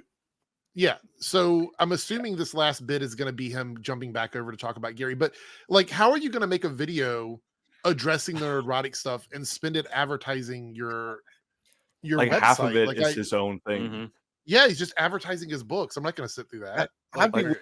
Money that, like, in the last at least several months, you cannot find an Eric July video that is not promoting the Rippaverse, at least for a minute or two at some point in the video. So let's see if he jumps back. How can Gary be racist? He has Rippaverse. That's just and you cannot be racist too if you fucking buy Rippaverse. The key word that is in all caps there is obsession. So how many videos has Gary made about the Rippaverse? How many?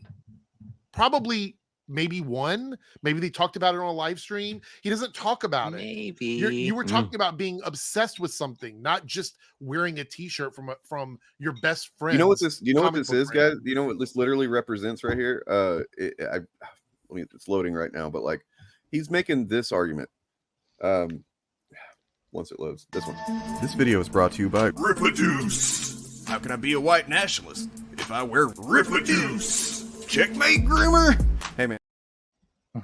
Yeah, pretty much. That's exactly what it is. All right, let's see. Here we go. Mail. So it's verifiably false. But if you don't learn anything else from my videos, you know that it doesn't matter. It's verifiably false that he could possibly make racist content because he supports my comic books by wearing T-shirts. Yeah, that I gave him. It's verifiably false. Okay. Yep. course, there's going to be people that believe it. You're talking to a brick wall. It's nonsense. Me just doing this video is more so for you guys out there. Maybe there's some guys that are in the center that may not know about this stuff. No, you're doing this video to sell your comic books. And may end up running with it because they choose not to do their research. Maybe you get lucky and you come across this video. Now we know that what they said about Gary through that whole entire thread was just idiotic. I hope those people go and I hope those people go and do their research. I really do. Yeah. I really hope that those people that are, kind of not understanding or kind of in the middle really do a deep dive. As we know, most know with Eric July, he's been just hemorrhaging subscribers and fucking support and stuff. He's lost another 1,000. He's lost another 1,000. So he's down to 1,000 again. So I was doing some digging the other day, looking around online just to see what people say, various spots on Reddit and stuff and forums. And there's quite a lot of sentiment just randomly, pretty much everywhere you look, of people who maybe at one point were fans of his whenever he talked about comics all the time, when he was actually talking about comics, and who maybe didn't watch for a while or whatever, but then they dropped in and then were like, holy shit, what the fuck happened? So like he's making, from their perspective, and I assume it's right, making completely different kind of content almost than what he was making when they were watching him. And, just think that's relevant because it's wild that like Gary's old content wasn't like the stuff he's making now. Yeah. Like it was very different. And I was gonna say with Grayson, we talked, I don't know if we mentioned it earlier or whatever, but I wanted to bring up the fact that we talked about briefly, about them walking away from the harm that it does. A lot of these guys, like, I don't know if they actually like the material harm when it comes to this. I don't know if they actually believe in the stuff they're saying or if they know they're just making money off of it. And when they turn off their computer, they walk away from it and they don't think about it anymore. I refuse to believe that a person like Gary isn't smart enough to know that what he's saying is problematic. So I do have a download of the Nerdrotic response. We can look over that.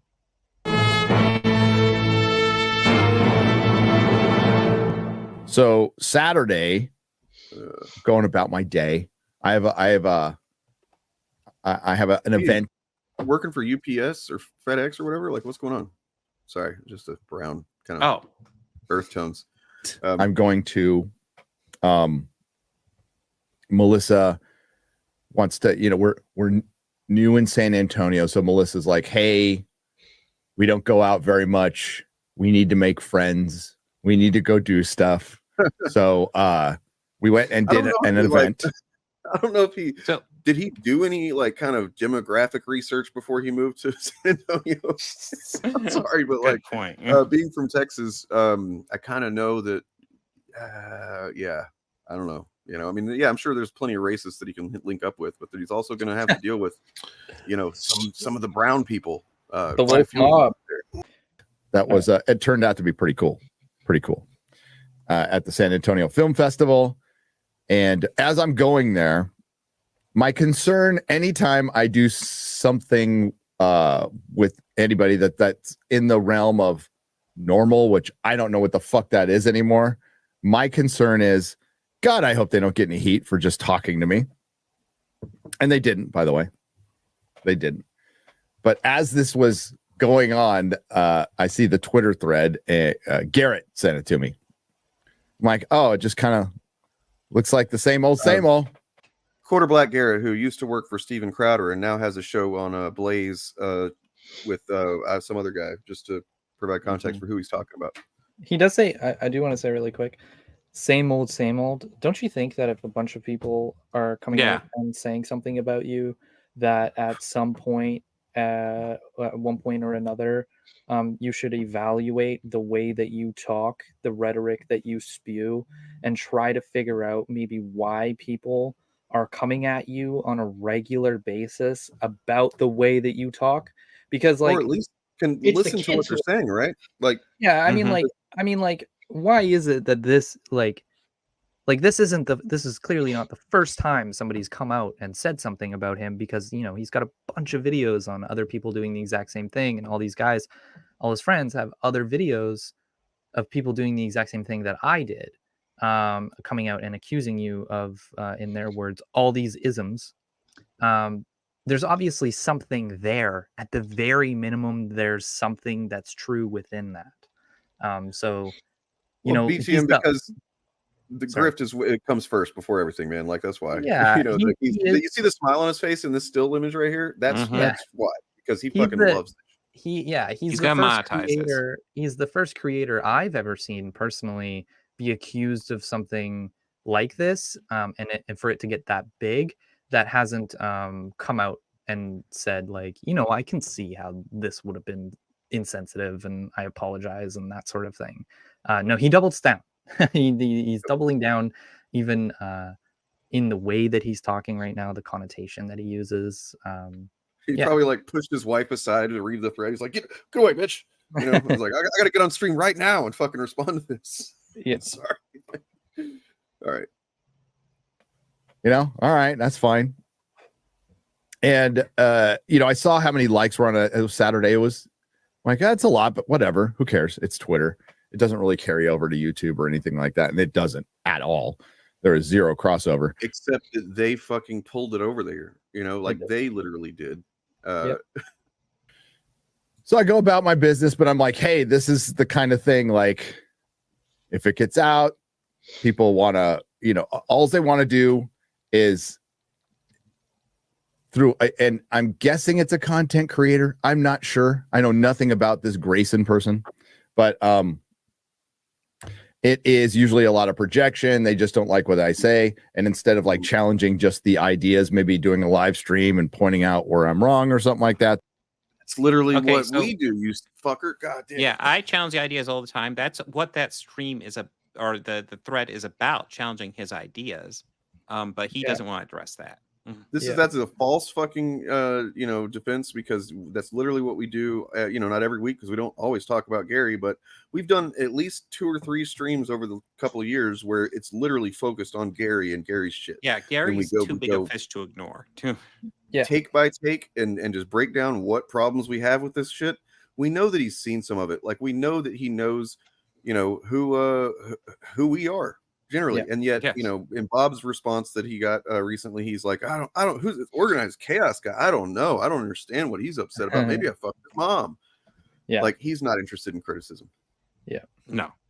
They just do the usual, he's racist. And, where was I on January 6th? Like that, it went there. It was pretty retarded.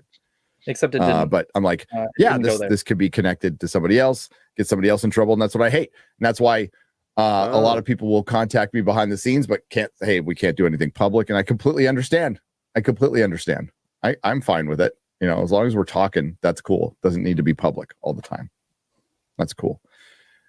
But yeah, so I did that, and then it really blew up, and I ended up trending. I've never trended on the channel has never trended on Twitter before.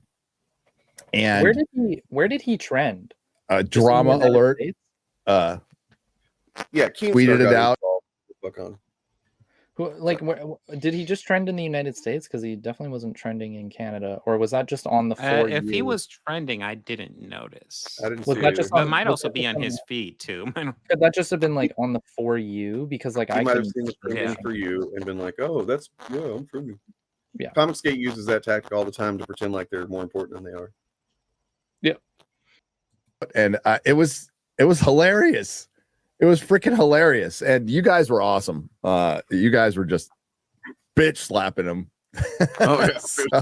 With ideas. What? Does he not understand? Does he not understand that is like? I mean, he does like. Do people watching this not understand that is literally like the voice that a parent does when they're letting you do something that they know they're not supposed to? Like that's like that is literally exactly what he's doing there. I'll let you have a cookie after dinner. Yeah. Like I don't know what that hand motion. No, he definitely knows. He definitely knows. In fact, like I think at the very end of this, he says that he's grateful for it. So yeah. He's no real suffering involved. He just uses the victim narrative up until the point whenever he finally admits it actually looks really good for me. Yeah. And it was crazy. So I'm grateful for you guys, and that's what I'm grateful for. Is like I'm grateful for you guys. I'm grateful for common sense. Grayson protected their tweets, which don't do. Keep them up there by all means. I don't want them gone. I do want to point out that like your tweet thread has not been ratioed. No, yeah, they definitely haven't. They say I protected him. I actually blocked Nerdrotic for quite some time. I did unblock him, but I had him blocked. I've had him blocked for a long time. You know, that wasn't just something I did during the thread. I blocked him. You know, you're free to say what you like. I don't really care. But the fact that I'm in a position, the best job in the world, thanks to you guys. It's this gift I was given later in life that I never thought I'm still not sure if I deserve, but definitely it's always been a gift. I'm grateful for it. It's the best gig in the world, and I was just having a good time watching this go. Wow, January 6th. I was probably streaming. That's where I was. I can't honestly remember. Was he streaming and maybe cheering it on, perhaps? I know that I think Jeremy Griggs was. That was I've slept since then. And as I gather my thoughts with my cup of coffee, I salute you, the fellowship. You know, I would like Gary to actually address one fucking argument. Yeah, no, the exactly. only argument I've ever gotten to address was the Miles Morales tweet, and his excuse was pathetic. Yeah, I mean, like, it's very clear that he didn't actually read the thread, which is, I mean, like, fair enough. If I was, you know, being called all these things, like, I probably, like, on a regular basis, and I decided to ignore it on a regular basis, I probably would just continue ignoring it. Because, like, he thinks that I'm accusing him of being at January 6th. I'm actually saying that if he was accused, yeah, I would not be surprised because of the nobody rhetoric would. that he spews. Like, that is a very important distinction because, yeah, I'm not. I want to I'm not make it very clear. accusing I somebody don't of think Gary was treason. at January 6th. Yeah, no, But if of he course was, not. no He probably shot. He probably was streaming. He probably was streaming and in the background being quite pleased about what's going on. Yeah. Yeah. So, you know, he probably didn't read it. You know, he's probably not gonna in the rest of this video. He's probably not gonna answer it in any regard, and he's probably not gonna. At the end of the video, he might say something like, "Oh, don't go after him." But we all know it's disingenuous. Let me go ahead and name it. Put the tweet in my thumbnail. But guys, don't go after him. Yeah. Exactly. And by the way, guys, thank you for the replies that were totally fact based. The bitch slap, yeah. Among names. Bitch slapping me with ideas. Yeah. Ideas. Yeah. Yes. They were hitting you with ideas, which oh my God. All right. But yeah, it's kind of mind-boggling. And I'm sure the first time it happened to me, it was like, what the fuck? And it wasn't it wasn't even viral, but it was just when I said the doctor is an established male character. That was many years ago when I said that. And the clapback I got for that, I'm like, what are you talking about? It's just a dude. I just said the doctor's a dude. It's not misogynist. And then you realize that it's not really about your criticisms. It's about the ideology, and nobody really takes the time to hear my argument, which they do not. Dude, make a clear, concise argument. Holy shit. No, hold on, pause. Exactly. It's not about your opinions. It's about your ideology. It's not about your opinions, because you can have whatever opinion you want. I don't care. But your ideology is toxic. It's problematic. It hurts people. Like it is the problem. So, like, I'm not coming at you for your opinions. You don't have to like an MCU show just because I like it. I don't care. I don't care if you don't like it. I've said this before. The reasons you don't like it and your ideology behind those reasons is the problem. So he's trying to say that as like a gotcha. You're not even coming at me for my opinions. I can't come at you for your opinions because those are just opinions. And those opinions I'm sure this is bad. I was just going to say, I'm sure he's cutting out lots of context because he's talking about how the doctor is an established male character. And up to Jodie Whittaker, I would actually say, yes, that is true. Well, I they actually cast Jodie Whittaker. I do have to say, it was established as a possibility that the Doctor could be a woman at least as far back as before the 50th special, because Paul McGann was asked, like, it was given the option of regenerating into a woman, but just throwing that out there. Yeah, no, you know, it's one of those things where it's like he's ignoring context, I'm sure, because that was the same excuse for Miles Morales. He's like, when I say Miles Morales is Miles Morales, I'm just stating facts. It's like, yeah, but in the context, you're acting like he isn't Spider-Man. That's the context that you're excluding. But you're acting like I'm just stating facts. No, you're not. No. Yeah, exactly. Have to agree with after they hear it. It's just reacting off of statements that are taken either out of context or they didn't bother to look, or it's just whatever they project. Fine. That's part of the game. It's part of the internet. It will always be part of the internet. It's something we have to deal with, and it's fine.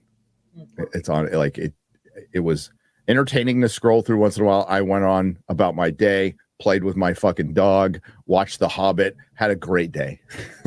So yeah, it's the good old internet.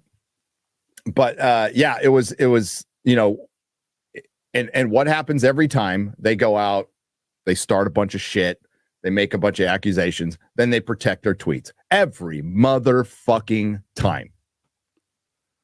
Every time. I protected my tweets because and the thing I think that got most people upset. Hold on. I protected my tweets because your fan base is dangerous. I wanted the time. I didn't realize how quick this was blowing up. I also made the post and went about my day. You know, I didn't realize how quickly it was blowing up. When I did, I protected my tweets so I could private my social media outside of Twitter. And like I said, I did delete 2 tweets that I felt like that were unfair. One of the threads that were exposing me pointed that out, and that is true. I did delete those tweets because I personally felt like they were wrong. And then I unprotected my tweets, but you stayed blocked, Gary. You stayed blocked. You've been blocked for, I don't know, it's probably since you made the fucking Echo comments. I have no interest in listening to Gary's fucking garbage rhetoric, and I don't want to see that on my social media, because then you end up having to fucking interact with his fans who are dangerous. And I agree with his and is later on down. So he said, I'm guessing it's a he, said 2 things. For one, I've been allowed to occupy this space long enough. Hey, Peller, how you doing? Hi, guys. Yeah, you guys been going a while? Am I a bit late? I have no idea what the... Yeah, well, sorry I couldn't be on earlier. I've just finished editing, but, you know, I've got a few minutes now, so what's up? What's going on? We about covered off the Nerdrotic situation. We're just reacting to his actual video. I didn't know he did a video on it.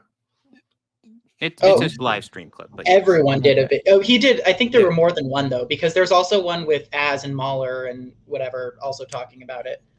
Things and then... It's like, go fuck yourself. I occupy my space, motherfucker. Okay. But later on, it's the statement that gets them all because this is how they truly feel. And later on, he starts talking about, like, all fans, you guys. And he said, and I'm paraphrasing, of course, your guys' fans are fucking up my movie talk. And it's like, did he say all? They're the same. Did he say all fans?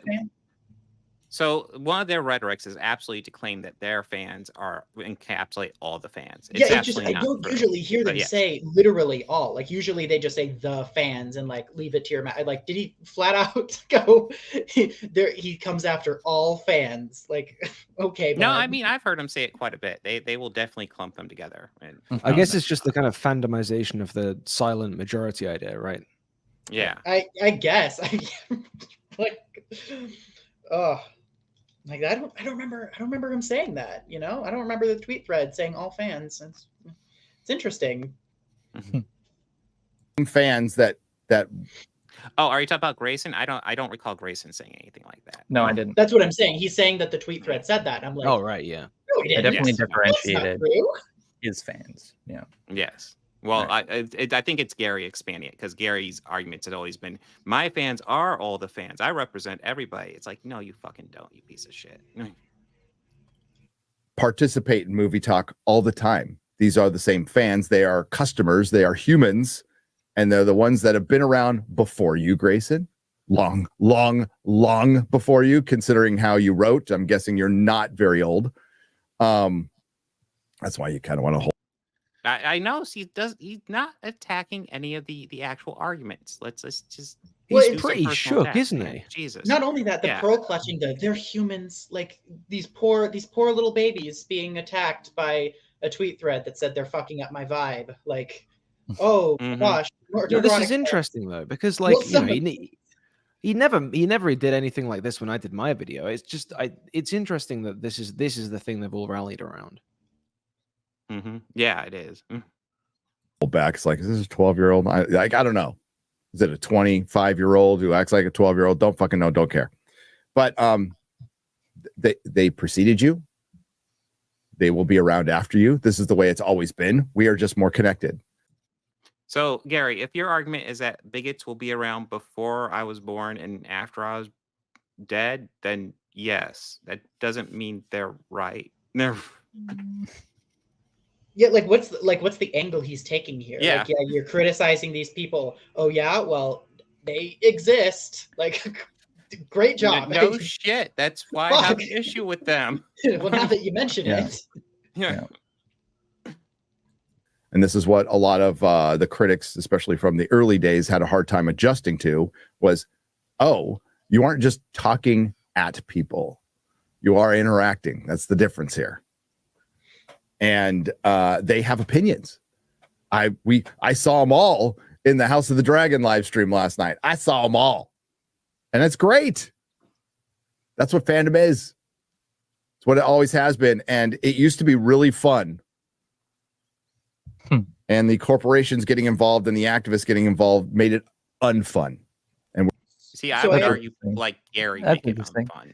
That's I have a interesting. recommendation, I feel if the problem is that it's not fun anymore, my recommendation going forward is when you start reviews of content, your first step should not be to identify the race of every person on screen. That that might lead you back in the direction, not saying you can't criticize, but it's really weird when you're like, and then this black guy does this, and this happens to a white guy, and this happens to a black guy. Like, that's interesting. Of course. Yeah. I mean, when your review of Hawkeye is literally, let's critique every single thing Kate Bishop does. You mean that's not fair. You mean the show about Hawkeye that starts the show showing a version of the character Hawkeye? What? Kate Bishop, also known as Hawkeye, is a Well, I mean, it's clearly also pandering. We all know women can't do things. True. Not only that, they closed out clarifying that the title was in reference to both of them, in the same way that the Falcon and the Winter Soldier shifted its title at the end. Like, I do have to hop off. I will say this. This will probably be my last thing that I say, especially in regards to this. I do have. I also have opinions. And my opinion of you, Gary, is that you are a piece of shit. You're a grifter. Yeah. And you like I said in my thread, you capitalize off of people who have, I don't know, literacy issues, and basic understanding that people do exist, and they are just as entitled to as much screen time as any white person. I am not blind to the fact that these corporations do this for profit, but it's the importance of them doing it. So like, I genuinely think that, Nerdrotic has a lot of work to do. He won't do it. I know he won't. He's perfectly happy making his money off of, very hateful and negative rhetoric. Even when he likes something, it is never, even when you're trying to be positive, you will always find something negative about it, or you will make up something negative about it. I just think that that's inherently extremely problematic. And you will continue to have people come after you. You've obviously had people come after before me. You'll have people come after you after me. You know, this is the fandom, right, Gary? It's the fandom. So, like, get used to it. If you continue to talk this way, people are going to be upset. And eventually, it will actually affect you. And that's, yes, like, it will hurt you. So, not obviously physically, it will hurt you financially, it'll hurt your career. So, people continue to come after Nerdrotic in the way that I did, which is taking clips, taking videos of you acting out the way that you do, and, you know, admitting to doing it for profit, even criticizing in the past that people do that, you know? So I do really hope that at some point, you know, you are either deplatformed or you lose a fraction of the platform that you have, because you do not deserve it at all. You don't deserve it. True. You asked that question, do I deserve this? The answer is fucking no. You do not deserve it. Anybody who is going to spend their entire life, their career, making content that is inherently negative on a regular basis does not deserve a platform. You make people go out into the world, angry at the world, angry at how it's operating, angry at you know, progress, and that slows down progress. It slows it down, and we could be so much better as a fandom, as a group of people from other people's outside perspective of us, if it wasn't for people like Nerdrotic. So I'm just gonna leave it on that. I'm going to head out. I really appreciate you guys having me. I appreciate being here, man. So yeah, well said on that last bit also. Yeah. Anyways, if you guys are going to continue, that's great. I am going to head out now. You guys have a good night. You too. Thank you for joining us. So thank you for sitting through that. That was a long video. There won't be a bonus video on this one, but Grayson makes some fantastic points in his Nerdrotic thread. And frankly, these are points that could be made for any of these fandom menace types. You can point these exact same complaints he has towards Critical Drinker, towards Geeks and Gamers, towards Ryan Cannell, Demion, Yellow Fash, all these guys. You can make the exact same complaints towards them, and all you'd have to do is edit the clips a bit. But you can find clips of them doing the exact same thing Gary does. It's all this same grift of essentially weaponizing fandoms. They weaponize their fan base and intimidate people who just like want to have a good time or enjoy movies or have honest conversations about movies. They intimidate them into their worldview, because anytime someone points out the flaws in these guys' logic, how disingenuous they are, these fans get enraged and they feel like they have to defend them because honestly, they've been conditioned. It's almost like a form of brainwashing. It's almost bizarre. Hopefully, these people figure it out and break out on their own. But the fact is, what Grayson did was a tweet thread that was pretty much filled with facts. And the fact that these guys were so triggered tells you he must been onto something. So good on Grayson. Frankly, we need more people calling these guys out because these guys are jokes. The only thing that's intimidating is that the fact that these guys have this army of bullies that will go after you, but they're jokes. These guys are jokes. And that's one thing to keep in mind. Whenever you're dealing with someone defending Nerdrotic or any of his ilk in the comments, keep in mind, they are defending some of the most worthless YouTubers ever. That these are people who seek their self-worth in how they defend these YouTubers. It is bizarre behavior, and I hope the best for them. But for right now, what they kind of need is tough love. They need told, hey, your dude's a fucking bigot. Your dude's a sexist, misogynist, racist, homophobic, transphobic piece of shit. But, you know, that summarizes this Very long video. Thank you so much for watching. As usual, here's a list of channels you all need to like and subscribe. Make sure to like and subscribe to this video. Enjoy. Organized Chaos Podcast, Actual Fandom, TurfNation, AirricksReloaded, AirrickDebunks, Pop Counterculture, Forced Adversity Podcast, Mr. TARDIS, Pillar of Garbage, Bob of the Old Ways, Nothing But Media, Blurred Without Fear, Blurry Films, Chariot, Edgier Than Thou, My 2 Cents of Nonsense, Bobby Quarters, and many, many more. You know, the very powerful and the very stupid have one thing in common. They don't alter their views to fit the facts. They alter the facts to fit the views.